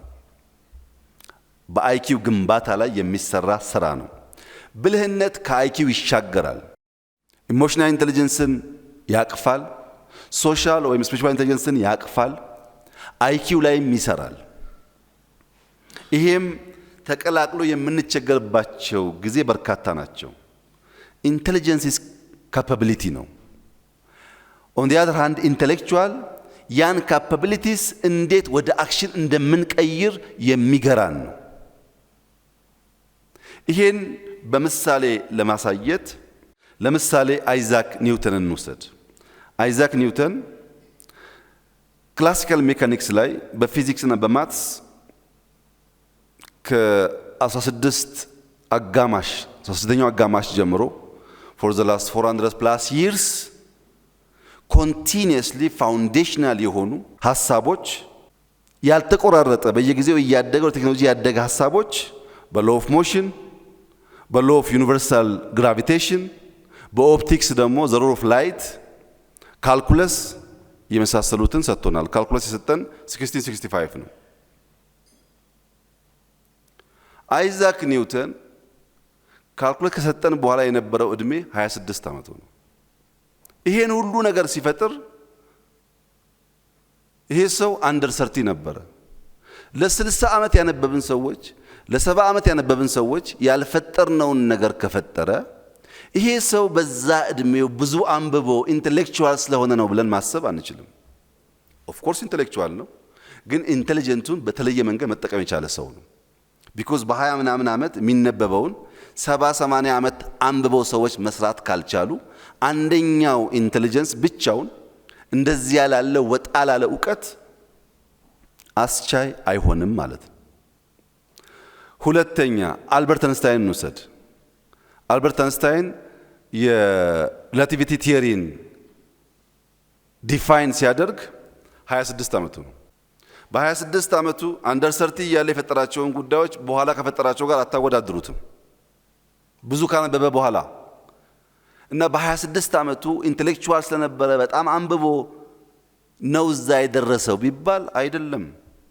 ኦፍ ኮርስ ኢንተሌክቹዋል ነው፣ ግን ከኢንተሌክቹዋል በተጨማሪ ኢንተሊጀንሱን በብቃት መጠቀም የቻለ ሰው ነው። አሌክሳንደር ዘ ግሬት ያን የሚያክል ኢምፓየር የፈጠረው 30 ዓመት ሳይሞላው። ኢምፓየር ለመፍጠር ከኖርዝ አፍሪካ አውሮፓን በከፊል የሚያክል ሀገር ለመፍጠር የ30 ዓመት ንባብ በቂ ነው ወይ? ምንም አስተማሪው አርስቶትል ቢሆንም ኢንቴሊጀንስ መጠቀም ካልተቻለ አይሳካም። ሜሪ ኩሪ የራዲዮ አክቲቭ ዲፋይን ስታደርግ 30 ዓመቷ ነው። ኖቤል ፕራይዝ ዊን ስታደርግ 36 ዓመቷ ነው። በ30 ዓመቷ ራዲዮ አክቲቭን ዲፋይን ያደረገች አንዲት ኢንቴሊጀንት ሴት 60፣ 70፣ 80፣ 90 ዓመት ሰዎች በዚያ ዙሪያ አንብበው በዚያ ዙሪያ ተነጋግረው አስተምረው ራዲዮ አክቲቭን ወደ ቴክኖሎጂ ለመቀየር አሁንም ቻሌንጅ አለ። የሷ ቴክኖሎጂ ባይኖር ኖሮ ኒውክሌር ሪአክቲቭስ ሂት ኢነርጂ፣ ኤሌክትሪክ ኢነርጂ እንዴት እንደሚፈጥሩ የራዲዮ አክቲቭ ዲኬይን ማወቅ አይቻልም ነበር በ30 ዓመቷ። እንደዚህ ያለውን ኢንቴሊጀንስ ኤምብሬስ የሚያደርግ አንደርስታንድ የሚያደርግ የምሁር ማህበረሰብ ካልተፈጠረ በስተቀረ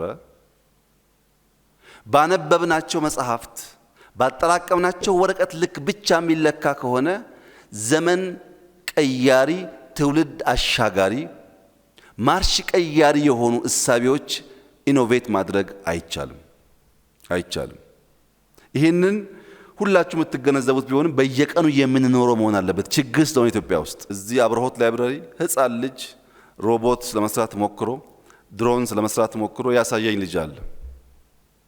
ሃይ ስኩል ግራጁዌት ያላደረገ ይህንን ልጅ በሮቦቲክስ በናኖ ቴክኖሎጂ በማቴሪያል ሳይንስ ግራጁዌት አድርጌያለሁ የሚለው ሰውዬ ያልሰራውን ስራ የሰራውን ሰው እንዴት እንደሰራው አውቄ ኤምብሬስ ማድረግ ካልቻልኩ ግዴን ለማንተን ለመፍጠር መጀመሪያ ግራጁዌት ማድረግ አለብህ ካልኩት እንዳለን እንቀራለን ማለት ነው። የምሁርነት መገለጫው ምንድነው? ምሁርነት ሐሳብ አክባሪ ሐሳብ አፍቃሪ መሆን አለበት። ጥልቅ አሰላሳይ ብዙ ጠያቂ መሆን አለበት። አንባቢ ነቃሽ ተንታኝ መሆን አለበት። ችግር ፈቺና ያነበበውን ያደረጀውን ዕውቀት ወደ ተግባር ቀይሮ የማህበረሰብን የኑሮ ዘዬ የሚያቀል መሆን አለበት። ክሪቲካል ቲንከርስ ነገሮችን ከተለመደው መንገድ በተለየ መልኩ የሚያዩ መሆን አለባቸው። ውስብስብ ጉዳዮች፣ ብዙ ጋሬጣ፣ ብዙ ችግር፣ ብዙ ቻሌንጅ የሚደረደርባቸውን ጉዳዮች ለመፍታት ለመተንተን ብቃት ያላቸው ዕውቀትን ወደሚጨበጥ ተግባር መቀየር የሚችሉ መሆን አለባቸው። ላቨርስ ኦፍ አይዲያስ ኦር ዊዝደምስ አዝ አን ኤግዛምፕል ብዙ ጊዜ የሚነሳው ፕሌቶ ነው። ፕሌቶ እንደምታውቁት በነበረበት ዘመን ቤተሰቦቹ ከሞላ ጎደል ሻል ያለ የደረጀ ኑሮ ያላቸው የሚባሉ ናቸው። በዚያ በቤተሰብ በሀብት በተለመደው መንገድ ከመሄድ ይልቅ ጠያቂውን ሶቅራጥስ መከተል ፈለገ። የሶቅራጥስ ሕይወት በጥያቄ የተሞላ ነው። በኑሮ ደረጃ ከቤተሰቡ ያነሰ ነው። ይህ ሰው ግን ዊዝደም አፍቃሪ ስለሆነ በዚያ ጊዜ በነበረው እሳቤ ምቾት ከሚመስለው የህይወት ሁኔታ ወጥቶ ጠያቂውን መከተል መረጠ። ሶቅራጥስ ኮስችኒንግ ሜተድ በማስተማር በመመራመር ፕሌቶን ሰራው። ሶቅራጥስ ብዙ አልጻፈም፣ ብዙ ጠየቀ እንጂ። ፕሌቶ ግን የሱ ተማሪ ሆኖ እስከ ዛሬ ኢትዮጵያ ውስጥ የምንነጋገርበትን የዛሬ 2400 ምናምን ዓመት ነው ይሄ ሰውዬ የነበረው። ከክርስቶስ ልደት በፊት 400 ምናምን ዓመት ነበረ። ያኔ ነው ጀስቲስ፣ ኔቸር ኦፍ ሪያሊቲ፣ the idea of state, more importantly የዩሮፕን አካዳሚያ የፈጠረው። ፕሌቶ በነበረበት ዘመን ያሉ ወላጆቹ የነበሩበት የሶሻል ስታተስ የተሻለ ቢሆንም ዛሬ ግን እነሱን እንኳን የምናስታውሰው በሱ ምክንያት ነው። አናስታውሳቸው። ለምን? የሚወደውን አውቆ የሚወደውን መርጦ ለሚወደው ተከትሎ ጠይቆ የጠየቀውን ደግሞ ሲኩዌንሻል በሆነ መንገድ ኖሌጅ ማደርጀትና ማሸጋገር ስለቻለ። ያ ብቻ ግን አይደለም፣ ከሱ የላቀውን ማስተማር ስለቻለ። የፕሌቶ ተማሪ የሆነው አርስቶትል ከሱ ከመማሩ ባሻገር ኔቸርን ኦብዘርቭ በማድረግ የኔቸርን አጠቃላይ ስርዓት ለማስተዋል በጥልቀት ለማሰብ ከአስተማሪዎች የተሻለ ጉዞ ተጉዟል። ኔቸርን በደንብ ለማየት ችሏል። በዚያም ምክንያት ሎጂክን፣ ኤቲክስን፣ ፖለቲክስን፣ ባዮሎጂን በጣም በርካታ ጉዳዮች አርስቶትል አበርክቶልናል። ይሄ ብቻ ግን አይደለም። የአርስቶትል ደግሞ ለየት የሚያደርገው ከነሱ እዚህም ያለውን ኮንፊዥን ለማጥራት አሌክሳንደር ዘግሬትን ያስተማረው አርስቶትል ነው። አርስቶትል ያነበበ የጻፈ ቢሆንም ኢምፓየር ለመገንባት እኔ ነኝ አላለም። ኢምፓየር ለመገንባት የሚችልን ሰው ነው የሰራው። እናንተ ያነበባችሁና የጻፋችሁ የግድ ኢምፓየር ገንቢ መሆን አይጠበቅባችሁም። ኢምፓየር ገንቢ መስራት ግን ትችላላችሁ። ኢምፓየር ገንቢ ስትሰሩ በዚያ ሰው ስራ ውስጥ የእናንተ ትምህርት ጎልቶ ሊታይ ይችላል። ኢትዮጵያ ውስጥ ያለው እንደዚህ አይደለም። እኔ ኬንያ ዩኒቨርሲቲ ግራጁዌት ያደረኩ ሰውዬ እያለው እንዴት ጅማ ዩኒቨርሲቲ ግራጁዌት ያደረገው ሰውዬ ሚኒስትር ይሆናል ይላል። በሱ ሳይሆን ገብቶ በወጣበት ግቢ ራሱ የሚለካ ማለት ነው። ምሁራን ኢምፓየር ገንቢን ከሰራን ስራችንን ሰራን ማለት ነው። ምሁራን ዘርፈ ብዙ ሚናዎች አሉን፣ መጫወትም እንችላለን። አንደኛው የፒርስ ኢንፍሉዌንስ ነው። አማንግ ኢንተሌክቹዋልስ ሪገረስ የሆነ ዲቤት በማካሄድ ሪፋይንድ የሆኑ ኮንቴምፖራሪ ኮንሰፕቶችን ጀነሬት ማድረግ ይችላሉ።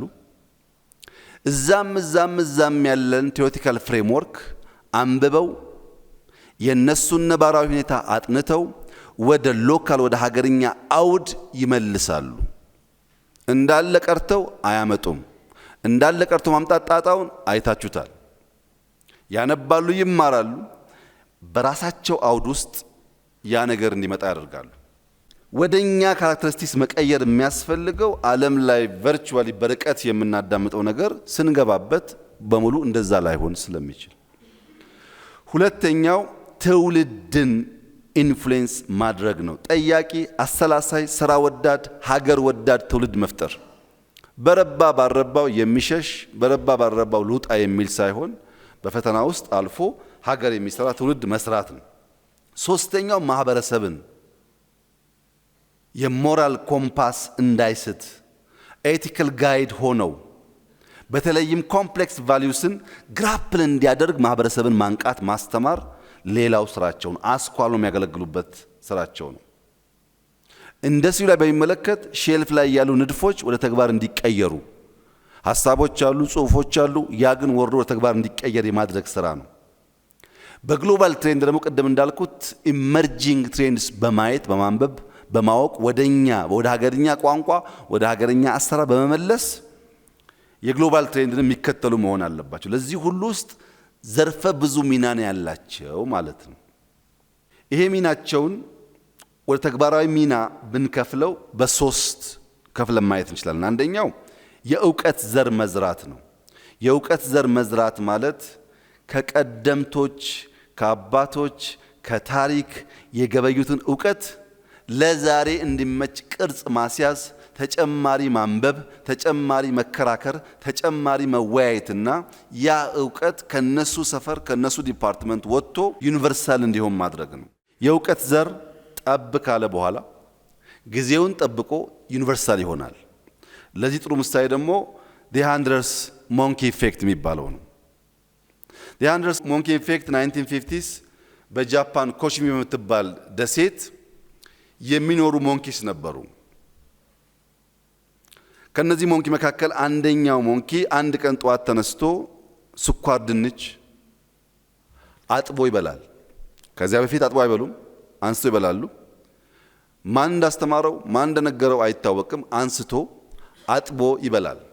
ከተወሰነ ጊዜ በኋላ ሁለተኛው፣ ሶስተኛው፣ አራተኛው እያለ እዛ ደሴት ላይ ያሉ ዝንጀሮች በሙሉ በነሱ አገላለጥ መቶኛው ዝንጀሮ ጭምር እያጠቡ መብላት ባህላቸው ይሆናል። ቤት በደሴት ውስጥ መቶኛው ዝንጀሮ ማጠብ ከጀመረ በኋላ ከደሴት ውጪ ሌላ ቦታ ሄዶ ያሉ ዝንጀሮች ሲያዩ እነሱም እያጠቡ መብላት ጀምረዋል። ይሄ 1950s የሚወራ ታሪክ ነው። ታቁት ይሆናል ሐሳቡን። ከኮሽሚ ደሴት ውጭ ያሉ ዝንጀሮች እንዴት በሉ የሚለውን ቴሌፓቲክ ሊሆን ይችላል። ወይም አንድ እውቀት ተዘርቶ የሆነ ቦታ ከደረሰ በኋላ የመዳረስ አቅም አለው የሚል ድምዳሜም ይሰጡ ሰዎች አሉ።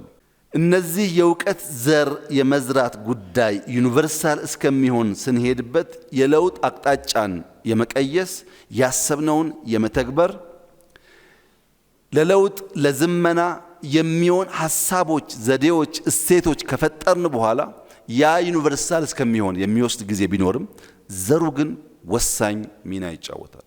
ከዘሩ በኋላስ ያ የለውጥ አቅጣጫ ያ ዘር የለውጥ አቅጣጫ ትራክ ከያዘ በኋላ ማህበረሰብ ውስጥ የፈጠረውን የእውቀት ጥግታ ለማወቅ ማስተማር፣ የሞራል ደረጃን ከፍ ማድረግ፣ ምክንያታዊ እሳቤን ማጉላት፣ ማህበረሰቡ የዛን ዘር የዛን የለውጥ አቅጣጫ ተሸካሚ እንዲሆን ማድረግ ይጠይቃል። ይህ እንዲሆን የለውጥ አቅጣጫን የምንቀይስ ዘር የምንዘራ ሰዎች የፈጠራ ባህል፣ የሥራ ባህል፣ የዴሞክራሲ ባህል፣ የሲቪክ ባህል፣ የጽዱ ከተማ ባህል እኛ ስላሰብን እና ስላወራን ኦቨርናይት የሚሆን ከመሰለን አይሳካም። ያቺ የመጀመሪያዋ ዝንጀሮ 100 ጋር እስኪደርስ ረጅም ጊዜ ወስዶባታል። 100 ጋር ከደረሰ በኋላ ግን የማታቀው የማትደርስበት ቦታ ሁሉ ደርሷል። ለምሳሌ እዚህ ሀገር የጀመርነው የኮሪደር ዴቨሎፕመንትን ብንወስድ ገና ነው። ዘ100 ሞንኪ አልደረሰም፣ ገና ነው። ሲደርስ ግን እንዴት ብሎ ሌሎች አፍሪካ ሀገሮችን ኢንፍሉዌንስ እንደሚያደርግ ከኛ ቁጥጥርና ልፋት ውጭ ሊሆን ይችላል። በማናቀው መንገድ ያ እሳቤ፣ ያ አሰራር፣ ያ ፍልስፍና ቦታ ይዞ ጥቅም ላይ ሊውል ይችላል። ያ እስኪመጣ ግን በትጋት ሳናቋርጥ ኮንሲስተንትሊ በመትጋት ማረጋገጥ ይኖርብናል። ምሁራን ልዩ ልዩ ዘርፍ ከመንካታቸው በተጨማሪ ቲንኪንግ ላይ ለይቶ ለማን ምን አይነት ቲንኪንግ ያስፈልጋል የሚለውን እንደ ዘር መዝራት ይፈልጋል።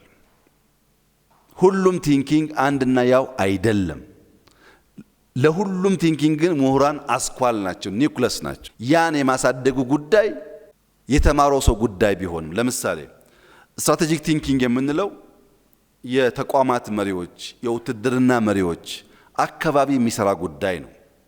ትልቅ ምስል ማየት፣ ዘላቂ ጥቅምን አስቦ መወሰን፣ ቀድሞ የመተንበይ አቅምን ማሳደግ፣ ይሄ የወታደራዊ የተቋማት መሪ ባህሪ ነው። ለምሳሌ አንድ ስትራቴጂክ አመራር የሚባል ወታደር በባትልና በወር መካከል ያለ ዲፍረንስ በደንብ አድርጎ የሚገነዘብ መሆን አለበት። እኔ ያለኝ የወታደር ቁጥር 100 ቢሆን ዶክተር ሳሚ ያለው የወታደር ቁጥር 1000 ቢሆን 100 ወታደር 1000ን ገጥሞ ማሸነፍ አጠቃላይ ውጊያ ወሩ ማሸነፍ እንደማይችል ስለመገነዘብ ሁል ጊዜ ጥንቃቄ ማድረግ ያለብኝ ከኔ ያነሰ ኃይል ከሌለ በስተቀር ግጭት አለመፍጠር ነው። ለምሳሌ 1000ዎቹ እየመጡ በቅርብ ርቀት 10 ሰው የጠላት ባገኝ እኔ 10ሩን ልመታ እችላለሁ፣ የኃይል አድቫንቴጅ ስላለኝ። እሱን ካሸነፍኩ በኋላ ግን 900 ፕላስ ይውጠኛል። እቺን 10 ሰው ማሸነፍ ማለት አጠቃላይ ውጊያ ማሸነፍ ማለት አይደለም። አጠቃላይ ወር ከብዙ ባትሎች ድምር ይመጣ ቢሆንም በአንዳንድ ባትል ማፈግፈግ፣ መሸሽ፣ መደበቅ የሚያስፈልገው በድምር ወሩን ለማሸነፍ ነው። ይሄን የሚያስብ መሆን አለበት እንጂ 100 ሰው ስላለው 3 ሰው ሲያይ የሚገል ከሆነ ስትራቴጂካሊ አያስብም ማለት ነው። ይሄ ስትራቴጂክ ቲንኪንግ ነው። ሲስተሚክ ቲንኪንግ ከሆነስ? ሲስተሚክ ቲንኪንግ ፖሊሲ አውጪዎች፣ መሐንዲሶች፣ ሐኪሞች የሚገለገሉበት። ለምሳሌ ሐኪም አንድ ሰው ኩላሊቴን አሞኛል ብሎ ሲሄድ ዘሎ ኩላሊት ጋር አይሄድም። ቴምፕሬቸር ይለካል፣ ደም ወስዶ አንዳንድ ነገሮች ያያል። ዘ ሆል ሲስተም ነው የሚያየው እንጂ ያ ችግር አለበት የተባለን የባዲ ፓርት ብቻ ሮጦ አያክምም። ዙሪያ መለሱን ካየ በኋላ ወደዛ ይሄዳል። ኦር አንድ መሐንዲስ ይህንን ቤት ሲሰራ መጀመሪያ ይሄኛውን ፒላር ቀጥዬ ይሄን ግድግዳ አይልም። በዲዛይኑ በእያንዳንዱ ሌየር ምን እንደሚያስቀምጥ ኮንክሪቱም እንደሚመስል መጀመሪያ ነው የሚያስበው። ለምን? የዚህ ጣራ የሚቀጥለውን ለመሸከም ያለው አቅም የሚወሰነው አስቀድሞ ስለሆነ መሐንዲስ ሲስተሚክ ነው እንጂ የሚያስበው በእያንዳንዱ ፓርት አያስብም። ሶስተኛው ክሬቲቭ ቲንኪንግ ነው። ቴክኖሎጂዎች፣ የንግድ ፈጠራዎች፣ ከያኔዎች ዋና ጉዳያቸው ከልምድ እስር ራሳቸው ማላቀቅ ነው። ኋላ ቀር የልማድ አጥሮች የሚሸብቡት ማንኛውም ክሬቲቭ ቲንከር ነኝ ባይ አዲስ ፈጠራ መፍጠር አይችልም፣ ያን አጥር መስበር ካልቻለ በቀር። ሪስክ መውሰድ ብቻ ሳይሆን ተሻግሮ ማየት ይጠይቃል። ክሪቲካል ቲንከርስ አሉ፣ ፈላስፋዎች፣ ጸሐፍቶች፣ የህግ ሙያተኞች ነገርን ክሪቲካል የሚያዩ ምክንያት መተንተን፣ ድምዳሜ ላይ መድረስ የሚችሉ የተደራጀ ሐሳብ ሰንሰለት መፍጠር የሚችሉ አንድ ጊዜ የሚያስቱ ሐሳብ ሳይሆን ሲሰናሰል ውጤቱን ማየት የሚችሉ። ግን እነዚህ ብቻ አይደሉም። ላተራል ቲንከርስ አሉ፣ አውት ኦፍ ዘ ቦክስ የሚያስቡ ማለት ነው። እነሱን ኢንተርቴን የሚያደርግ ለነሱም አስኳል የሆነ መሆን አለበት ምሁር። ዲዛይን ቲንኪንግ አለ፣ ዩዘር ሴንትሪክ ፈንክሽን ታሳቢ አድርጎ የሚሰራ። ኮንቨርጀንት ቲንኪንግ አለ፣ ሲንግል ቤስድ ሶሉሽን there might be hundreds of solutions አንዷን ሲንግል ፒክ ማድረግ ኮንቨርጀንት ቲንኪንግ ይባላል። ኦር ዳይቨርጀንት ቲንኪንግ ሊኖር ይችላል። ዳይቨርጀንት ቲንኪንግ ደግሞ በጣም ብዙ ሐሳቦች መፍጠር ነው፣ ጀነሬቲንግ ሎትስ ኦፍ አይዲያስ። እነዚህን ቲንኪንጎች በየፈርጁ በየደረጁ እያወቅን አስኳል ካልሆን ብዙ አይነት እሳቤዎችና ፍላጎቶች ስላሉ የቋንቋ መግባባት፣ የከረንሲ መምታታት ይፈጠርብናል። በምሁርነት ውስጥ ያሉ እንቅፋቶች ታዲያ ምንድናቸው? ምሁራን ያሰቡትን፣ የጻፉትን፣ ያስተማሩትን መኖር እንዳይችሉ የሚያደርጋቸው እንቅፋት ምንድነው? አንደኛው ስሜታዊነት። ምሁር ማለት የስሜት ህዋሳቶቹን ተጠቅሞ መረጃ የሚሰበስብ አካባቢውን የሚረዳ እንጂ በስሜት ኢሞሽናሊ ቻርጅድ የሆነ ማለት አይደለም። በነዛ መረጃ ይሰበስባል፣ ይተነትናል፣ ግን ኢሞሽናሊ ቻርጅድ መሆን የለበትም። ሁለተኛው አድሏዊ እሳቤዎች ወይም ኮግኒቲቭ ባያዝ የሚያስከትሉ ምክንያታዊ እንደሚሆን የተዛባ ድምዳሜ ላይ እንዲደርስ የሚያደርጉትን ባህሪዎች ምሁር ከራሱ ያርቃል። አድሎ ካለ ባያዝ ይከተላል፣ ድምዳሜው ይበላሻል። ሶስተኛው ጀመኝነት ነው፣ ቡድንተኝነት ነው። ሰው በግሉ ነው ማሰብ ያለበት። ሰው በቡድን ማሰብ ከጀመረ ፈቀቅ ማለት አይችልም። በግል የማሰብን አቅም የሚገዳደር ነገር እንዳይፈጠር ምሁራን ሚናቸው ከፍተኛ ነው። ከእውነት ይልቅ ከሌሎች መመሳሰል ተጨማሪ ብቻ ይሆናል ማለት ነው። ለምን የሚል ጥያቄ ከቀረ የምሁር አንዱ አንጓ ሞተ። አራተኛው ሪዮት እና ቀኖና፣ አዲስ ነገር ለመመልከት ዝግጁ አለመሆን። ይሄ ለምሳሌ የተማሪዎች እንቅስቃሴን ብትመለከቱ አፍተር ዴኬድስ ዛሬ በዚህኛው ካምፕ የነበረ ሰው ራሽናሊ ያኛውን ካምፕ መገምገም አይችልም።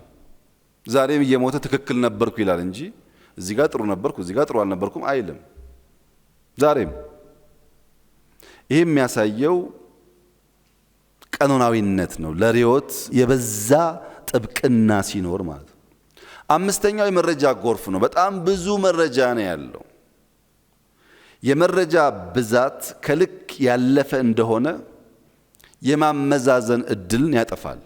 ልክ የተለያዩ ነገሮች በብዛት ስንመገብ የዳይጀሽን ችግር እንደሚያጋጥመን አናላይዝ ማድረግ የማንችለው የኢንፎርሜሽን ፍሎ ወደ አእምሯችን ከመጣ ሜንታል ኢንዳይጀሽን ያስከትላል። በጣም ብዙ መረጃ ሳይሆን አናላይዝድ መሆኑን ማረጋገጥ ያስፈልጋል። ስድስተኛው ትዕቢትና ማናለብኝነት፣ ማናህሎኝነት፣ ለነገሮች ልብን ከፍቶ ለመማር ዝግጁ አለመሆን። when the mind says I already know, curiosity dies ይላሉ። መጠየቅ ማለት ለመማር በር መክፈት ማለት ነው። ያልጠየቀ ሰው ለማወቅ በር አልከፈተም። በር ካልተከፈተ መግቢያ መንገድ የለም። እነዚህ ባህሪያት እንቅፋቶች ናቸው። እነዚህም ባህሪያት እያንዳንዱ ምሁር ራሱን እየፈተሸ ራሱን እያዳመጠ ሊገራቸው ሊያስተካክላቸው ይገባል። አንድ ጥሩ ምሳሌ አለ ይሄን የሚገልጽልኝ።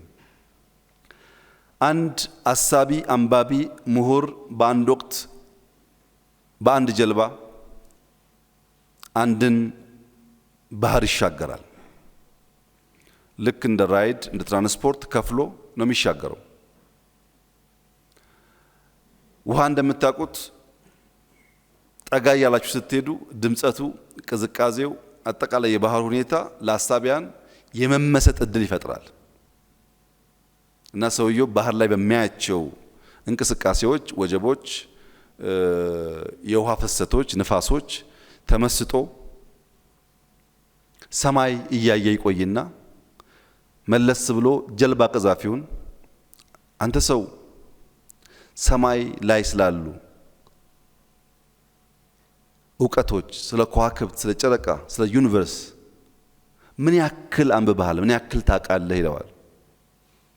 ጀልበኛውም ኧረ ጌታዬ ምንም አላነበብኩ ምንም አላቅም ብሎ ይመልሳል። አይ ሩብ ያህሉን እድሜህን እንዲሁ በከንቱ በልተኸዋላ ይለዋል። ጀልባ ቀዛፊው ዝም ይላል። ትንሽ የተጓዙ ሲሄዱ በርቀት ተራራ ያያል። ያስብና መለስ ብሎ ለመሆኑ ስለ መሬት፣ በከርሰ ምድር ስላሉ ሀብቶች፣ ስለ እጽዋት ምን ያክል አንብበሃል? ይለዋል። መልሶ ጀልባ ቀዛፊው ኧረ ጌታዬ አላነበብኩም ይለዋል። በቃ ሩብ ያህሉን እድሜህን እንዲሁ በከንቱ በልተኸዋላ ይለዋል። አሁንም ትንሽ ከቆዩ በኋላ ውሃውን እያየ ተመስጦ ቀና ይልና እሺ ስለ ውሃስ፣ ስለ ኦሽኖግራፊ ምን ታውቃለህ? በኦሽኑ ስላሉ ሀብቶች ምን ያክል አንብበሃል? ይለዋል። ኧረ ጌታዬ እኔ ከመቅዘፍ ውጪ አላነበብኩም ሲለው ሩብ ያህሉን እድሜህን በከንቱ አሳልፈሃላ በልተኸዋላ ይለዋል። 75%ቱን የሰውየውን እድሜ ጀጅመንታል የሆነው ምሁር ወሰደበት እና በሁለቱ መካከል ዝምታ፣ በሁለቱ መካከል ቁዘማ መጣ። ምሁሩም አብዛኛው ህይወቱን በከንቱ ካጠፋ ሰው ጋር ነው የተጓዘ ያለው። አሳፋሪውም በማደርሰው ጋር ድርሻው ከፍሎኝ እንደመሄድ ህይወቴን በየፈርጁ እየቀናነሰ ህይወቴን ማልኖር ሰው አደረገኝ ብሎ ቁዘማ ውስጥ ገብቶ እያሰበ ያለ ከተወሰነ አፍታ በኋላ ባህሩ ላይ ወጀብ ይነሳል፣ ራይፕል ይነሳል። ቀዛፊው አንዳንዴ ራይፕል ሲነሳ እንዴት ማኑቨር ማድረግ እንዳለበት ያቃል፣ ባህሪያቸውንም ያቃል፣ ከየት አቅጣጫ ዊንድ ሲመጣ አደገኛ እንደሆነም ያቃል። ሁኔታውን አይቶ እንደማያዋጣ ሲገባው ለመሆኑ ጌታዬ ዋና መዋኘት ይችላሉ? ይለዋል። ስለ ዋና ብዙ አንብቤያለሁ መዋኘት ግን አልችልም ሲለው 100% እድሜውን በከንቱ አጥፍተዋል ማለት ነው ብሎ ተለያዩ ይባላል። እብሪተኝነት፣ ማናህሎኝነት፣ ከኔ ወዲያነት አደገኛ መርዝ ነው ለምሁር። ብዙዎች የሚያስቸግራቸው ይሄ ነው። ሲጀመር ሰው አያቅም አይባልም። ሰው ኢንፋይናይት ፖቴንሻል አለው። እዚህ ቢመጣም ባይመጣም እንደው ሰው አያቅም እኔ ነኝ የማቀው የሚል ማናህሎኝነት አደገኛ መርዝ ነውና እሱ መጥፋት ይኖርበታል። እስካሁን ያወራሁት አጠቃላይ ምሁርን አጠቃላይ ባህሪን ከኛ ጋር እያየን ወደኛ ስናመጣው በአምስት ከፍለን ልናይ እንችላለን። የኢትዮጵያን ምሁራን የኢትዮጵያ ቅድመ ዘመናዊ ኢትዮጵያ ምሁራን ወይም ጥንታውያን አሳቢያን የምንላቸውን በአንድ ካታጎሪ ብናስቀምጥ ዘመን በጣም ሰፊ ነው። እነዚህ የእውቀት ገበያቸው የአብነት ትምህርት ቤት መድረሳዎች በጥልቅ ማሰብ ማሰላሰል ሊሆን ይችላል። የእውቀት ዘርፎቻቸው ብዙ ጊዜ ሕግ ወይም ፍትሐ ነገሥት፣ ስነ መለኮት፣ ቋንቋ፣ ባህል፣ የባህል ሕክምና፣ ቅኔ፣ ፍልስፍና ሊሆን ይችላል።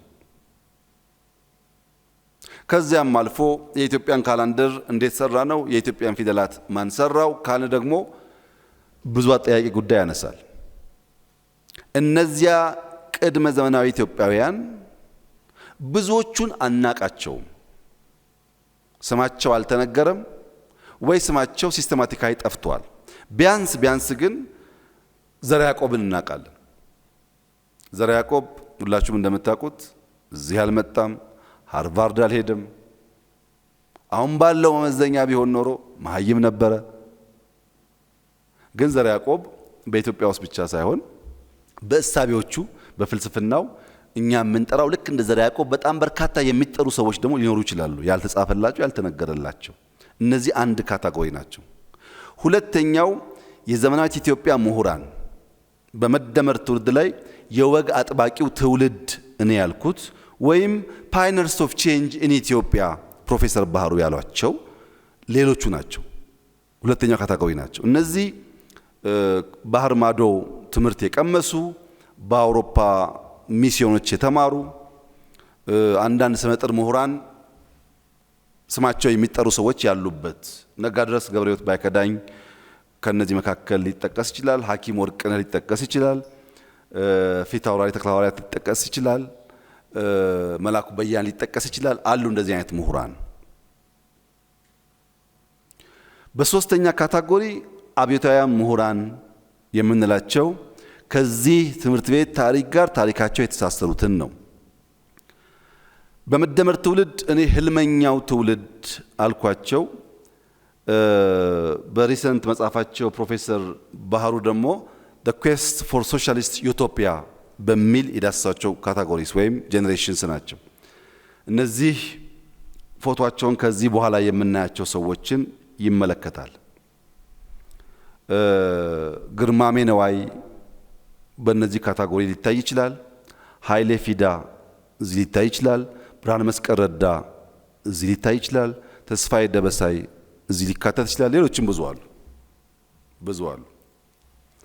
አራተኛው ስደተኞች ምሁራን ናቸው።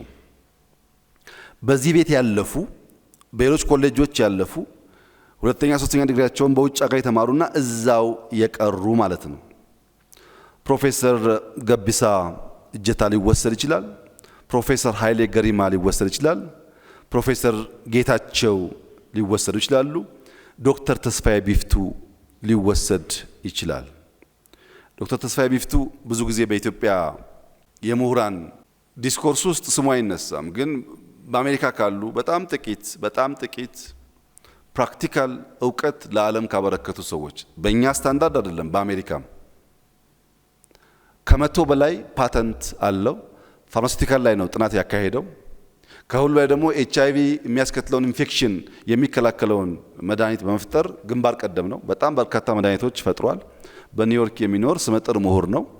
እንደነዚህ ያሉ ምሁራን በዚህ ያለፉ ቢሆኑም እዛው ተሰደው የቀሩ ለምን የሚለውን ጉዳይ እኔ ጠይቃለሁ።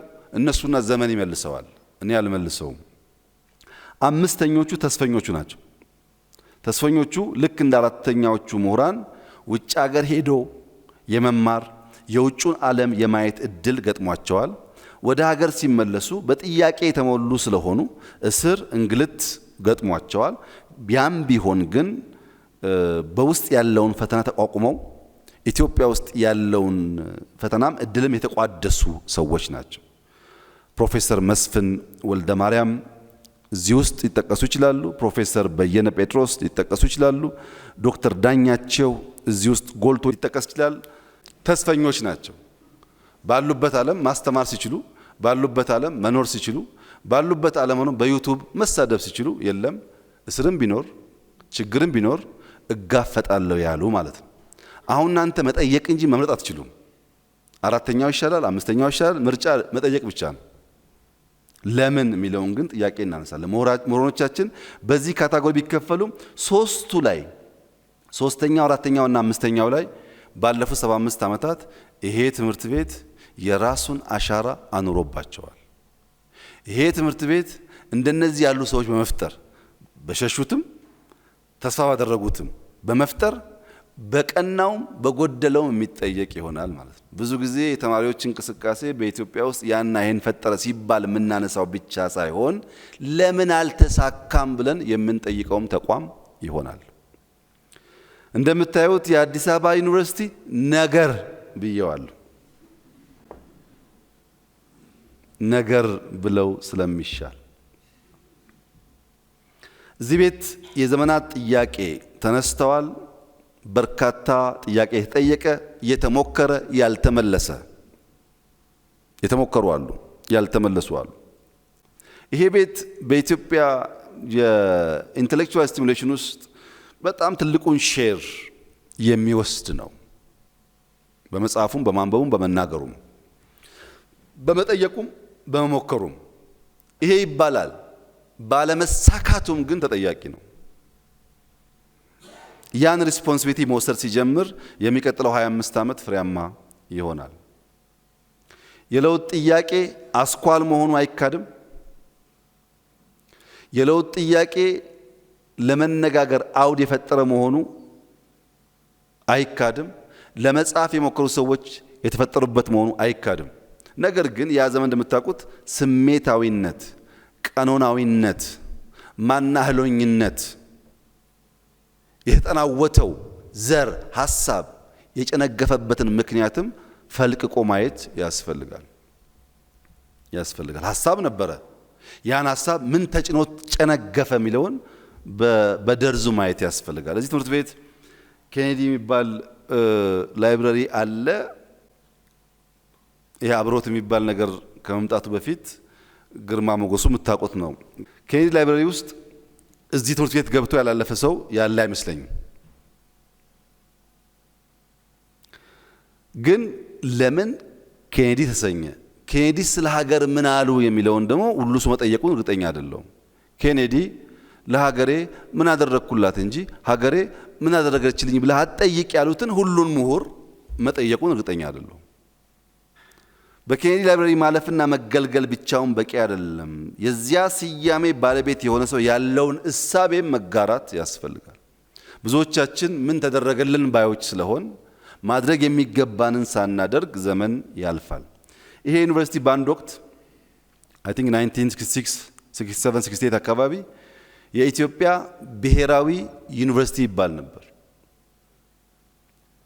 የኢትዮጵያ ብሔራዊ ዩኒቨርሲቲ መባል ስያሜ ብቻ አይደለም፣ ግብር ጭምር ነው። ኢትዮጵያን የሚሰበስብ ትርክት፣ ለሁሉ ኢትዮጵያውያን እኩል የሚዳረስ ፖለቲካል እሳቤ የሚፈጠርበት ቤት ነው ማለት ነው። አድርጓል አላደረገም የሚጠየቅ ጉዳይ ሆነ። ሁሉም ከፍተኛ የትምህርት ተቋማት 3 መሰረታዊ ስራዎች ይጠበቅባቸዋል። መማር ማስተማር፣ በዚህ ዩኒቨርሲቲውም ብዛም አይታማም በመማር ማስተማር። መመርመር መመራመር፣ በዚህም ቢሆን ብዙ ሙከራዎች አድርጓል። ሶስተኛው ግን መፍጠርና መተግበር ላይ ነው እዳው። መፍጠርና መተግበር ላይ እንደ መማርና ማስተማር እንደ መመርመርና መመራመር አልቀለለም። እሱን ጠይቆ ማለፍ በጣም ጠቃሚ ይሆናል ለሚቀጥለው ስራችን። ዩኒቨርሲቲው ይሄ ከሆነ እንደ ሀገርስ ያለን ተግዳሮት ምንድነው? እንደ ምሁር ያለን ተግዳሮት አየነው። እንደ ሀገር ያለን ተግዳሮት ምንድነው? አንደኛ የሐሳብ ስብራት ነው። ሁለተኛ የተቋም ስብራት ነው። ሶስተኛ የባህል ስብራት ነው። ኤአይሲ ፌሊየር እንላቸዋለን። ኤጀንት ኢንስቲትዩት እና ካልቸር ሲሰበሩ የነዚያ ድምር ስብራት ደግሞ በሀገር ደረጃ ያለውን ውድቀት ያስከትላል። የሐሳብ መሪ ጉድለት ወይም የኤጀንት ጉድለት የጋራ የሚሰራ ራዕይ መፍጠር አለመቻል። የጋራ የሆነ የሚሰራ ራዕይ አይዲዮሎጂካል ዶሚኔትድ መሆን ሌላው ችግር ነው።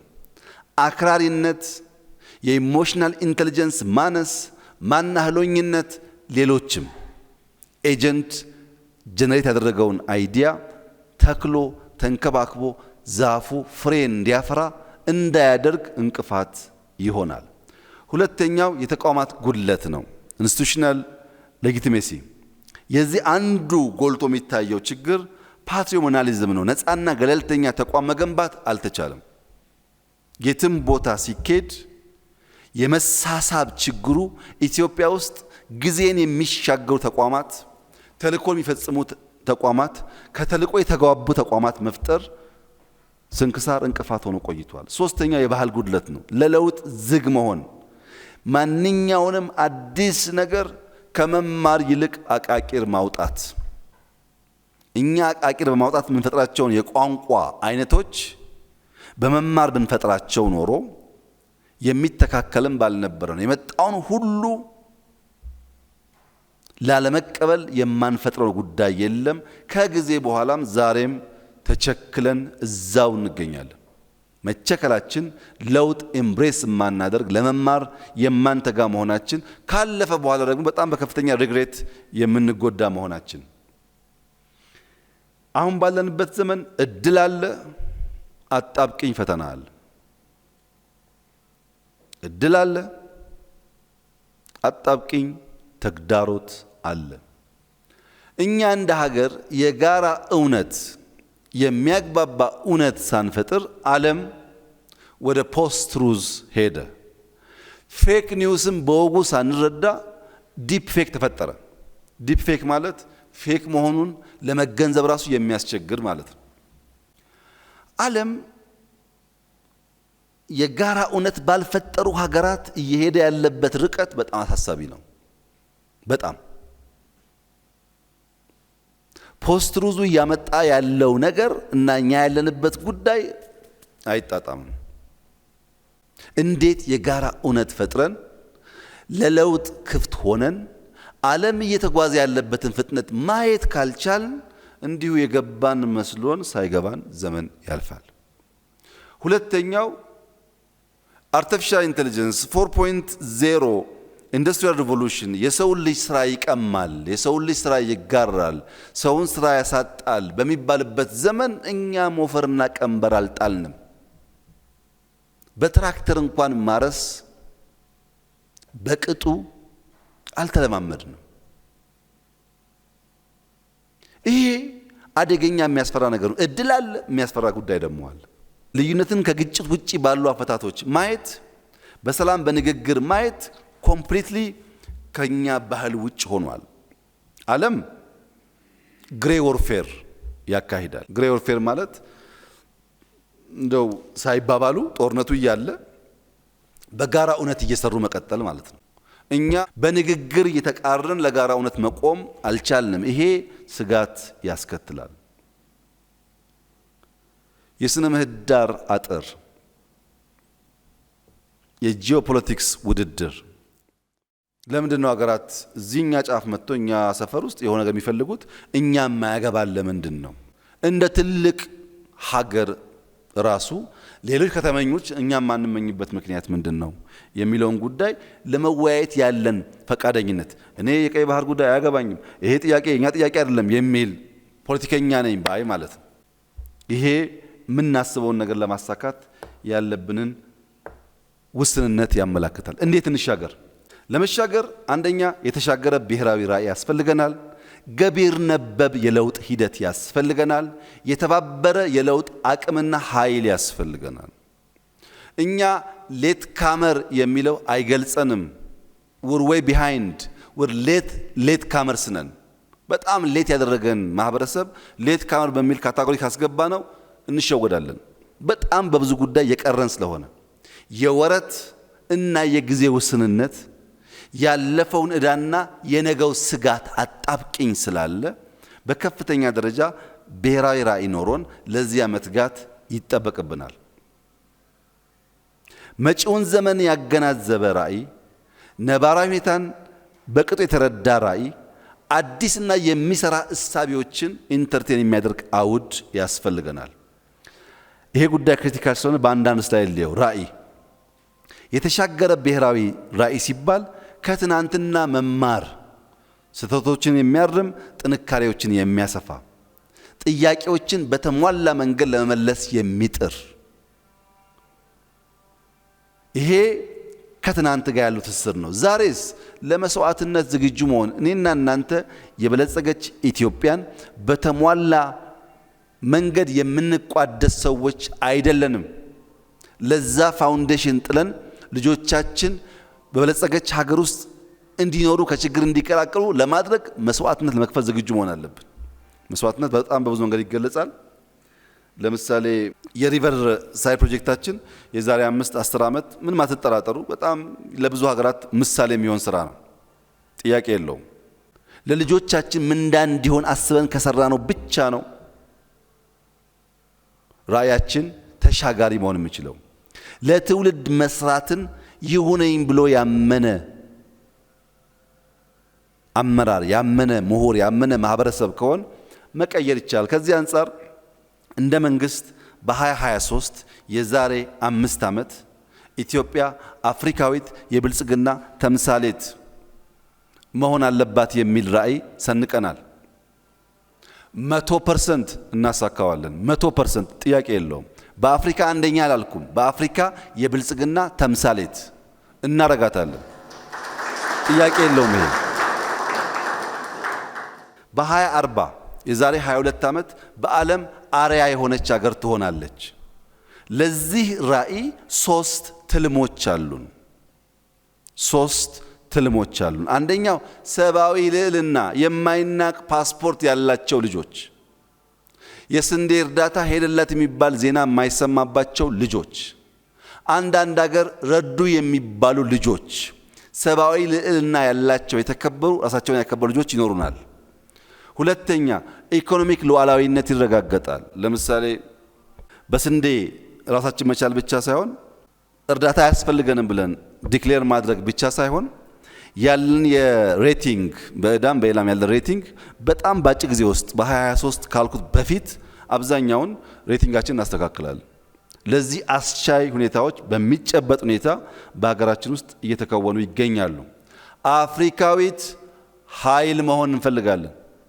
በምግብ ራስ መቻል ብቻ አይደለም። በአፍሪካ ኃያል ምክር የምትጠየቅ በአፍሪካ ጉዳይ እነ ኢትዮጵያን ካላማከርን የሚባል ሀገር መሆን አለባት ኢትዮጵያ። ትልሙ አንዱ እሱ ነው። ራሷን መቻል ብቻ አይደለም። በቀጠናው ባላት ሚና ውስጥ በስንዴ ምክንያት በደህንነት ምክንያት ያላት ዊዝደምና ብቃት አንደርማይን እንዳይደረግ ማድረግ ነው። ለዚህ ደግሞ 5 ምሰሶዎች አሉ። አንደኛው ምሰሶ ኳሊቲ ግሮዝ ነው። ፎር ዘ ላስት 7 years $1 ኮመርሻል ሎን አልወሰንም። $1 ለምን? ኮመርሻል ሎን በእኛ ኢንስቲቱሽናል ካፓሲቲ አምጥተን ኢንቨስት አድርገን ሪተርን ኦን ኢንቨስትመንት ሃርነስ ማድረግ የምንችልበት ጊዜ ሳይደርስ ክፍያ ይጠየቃል። የኳሊቲ ግሮዝ እንዲረጋገጥ ይሄን እዳ ከፍለን ሌላ ኮመርሻል ሎን ብናመጣ አንዳንድ ሀገራት እንደሚያደርጉት ለልጆቻችን ቅድም ያሰብነው ማሳካት አንችልም። ሁለተኛ ፓብሊክ ፒፕል ፓርትነርሺፕ ነው። ለምሳሌ ግሪን ሌጋሲ ፓብሊክ ፒፕል ፓርትነርሺፕ ባይፈጠር ኖሮ 48 ቢሊየን በየትኛውም መንገድ ኢትዮጵያ ማሳካት አትችልም። ሪቨርሳይድ ከእንጦጦ ጀምሮ እስከ ፒኮክ ያለው 26-27 ኪሎ ሜትር በጣም ኢምፕሬሲቭ ስራ ነው። በጣም የሚያኮራ ስራ ነው። ባይዘው በጣም የሚያኮራ ስራ ነው። ይሄ ስራ ውስጥ አዲስ አበባ ወደ 1.3 ትሪሊየን ብር ኢንቨስትመንት አትራክት አድርጓል። የሚያስደንቅ ሬስቶራንት፣ ኮፊ ሾፖች ይገነባሉ። አዲስ አበባና ፕራይቬት ሴክተር በጋራ 1.3 ትሪሊየን ብር ኢንቨስትመንት ኢትዮጵያ ማድረግ አታውቅም እንኳን አዲስ አበባ። እንዴት ነው የግል ሴክተር ያን ብር ያመጣው ያላችሁ እንደሆነ ያ ፓርትነርሺፕ እየሰራ ስለመጣ። ሶስተኛው ቴክኖሎጂካል ሳቪ የሆነ ኢንስቲትዩሽን መፍጠር ነው። መሶብ፣ ቴሌብር በጣም ብዙ መጥቀስ ይቻላል። ስቶክ ማርኬት የጀመርናቸው ጉዳዮች ቴክኖሎጂካሊ የምንሰራቸው ስራዎች ሶስተኛው ምሰሶ ነው። በተለይ ዲጂታል 2030 ይሄን ለማሳካት ከፍተኛ ሚና ይጫወታል። እኛ ከመጣን ጀምሮ 30-40 ሺህ መዋዕለ ህጻናት ገንብተናል። በጣም በርካታ ሃይ ስኩል እና ኤሌመንታሪ ስኩል ገንብተናል። ዩኒቨርሲቲ አልገነባንም። በምታውቁት ምክንያት ያለው ዩኒቨርሲቲ እንዲሆን ከስም ወጥቶ ዩኒቨርሲቲ እንዲሆን በሚል አሁን ለመጀመሪያ ጊዜ ኤአይ ዩኒቨርሲቲ ልንገነባ ነው። ምናልባት በሚቀጥሉ 6 ወራት ስራዎቻችን እንጨርሳለን። የኤአይ ዩኒቨርሲቲ ስንፈጥር ማክሲመም 1000 ግራጁዌትስ ካለን ይበቃናል። ቢያንስ 100 ግን ስኮላርሺፕ ነው። ለእያንዳንዱ አፍሪካ ሀገር 2 ስኮላርሺፕ እንሰጣለን። ኢትዮጵያ ውስጥ ባለው ተማሪ ማክሲመም 2% ነው ከኮምፒት ካደረገው የምንቀበለው ማክሲመም። በጣም ትንሽ ግን ፕራክቲካል የሆነ ሰው እንፈጥራለን። ለዚህ ከናንተም ከዲያስፖራውም የምናሳትፋቸው ሰዎች ይኖሩ ይሆናሉ። ቴክኖሎጂ ላይ መሽቀዳደም አለብን። የኤአይ ዩኒቨርሲቲ በዓለም ደረጃ አሁን አንድ ሀገር ብቻ ነው ያለው። የኤአይ ዲፓርትመንት የፈጠሩ አሉ፣ የኤአይ ኮርስ የሚሰጡ አሉ፣ እናንተን ጨምሮ እነሱ አሉ። ኤአይን ብቻ የሚሰራ ማሽን ለርኒንግ ላይ፣ ሮቦቲክስ ላይ፣ ዴታ ማይኒንግ ላይ፣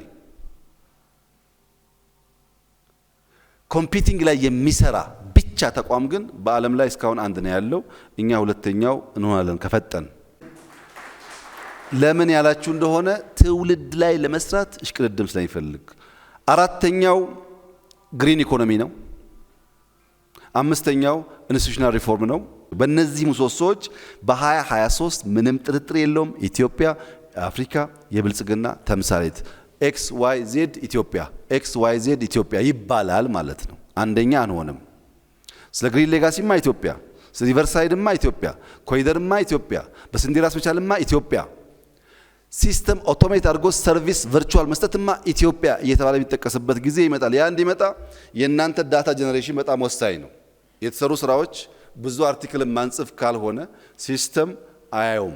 ለዛ የእናንተ ሚና ይኖራል። ሁለተኛው ገቢር ነበብ የለውጥ ሂደት ነው። ፕራክቲካል የሆነ የለውጥ ሂደት እዚህ ጋር እንደምታዩት እንደ ራእዩ አይደለም፣ ዝግዛግ ነው። የአዲስ አበባን ሪቨርስ እናጽዳ አያጣላም፣ እናፍርስ ቤት ግን ያጣላል። ተግባር ነው የሚያጣላው፣ ሀሳብ አያጣላም። መተግበሩ ስንገባ ተቃርኖ ይፈጠራል። ለዚህ ስልታዊ መንገዶች፣ ስርዓታዊ ለውጦች፣ ብዝሃ ዘርፍ አሰራር መከተል ያስፈልጋል።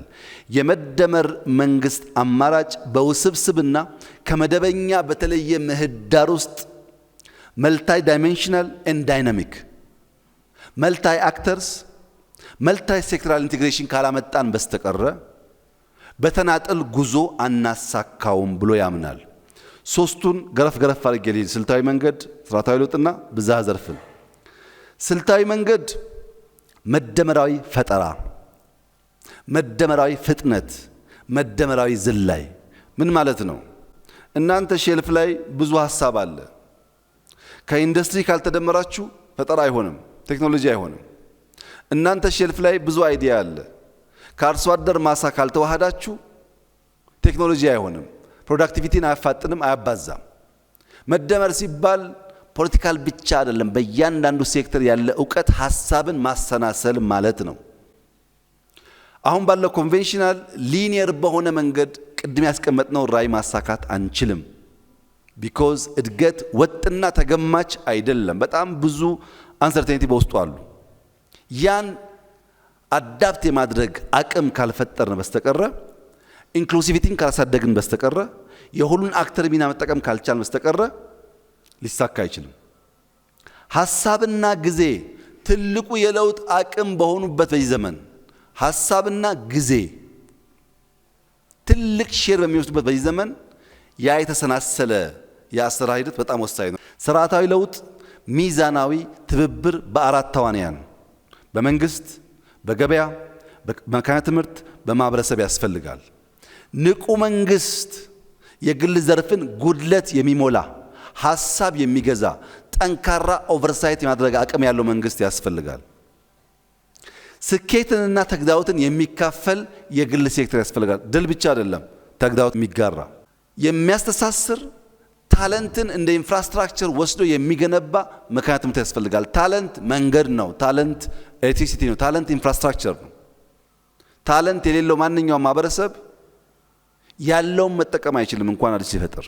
ያን የሚሰራ መካነ ትምህርት ያስፈልጋል። ማህበረሰቡ ደግሞ ባለቤት የሆነ ህብረተሰብ በሂደትም በውጤትም ያሉ ፈተናዎችም ድሎች የሚቋደስ መሆን አለበት።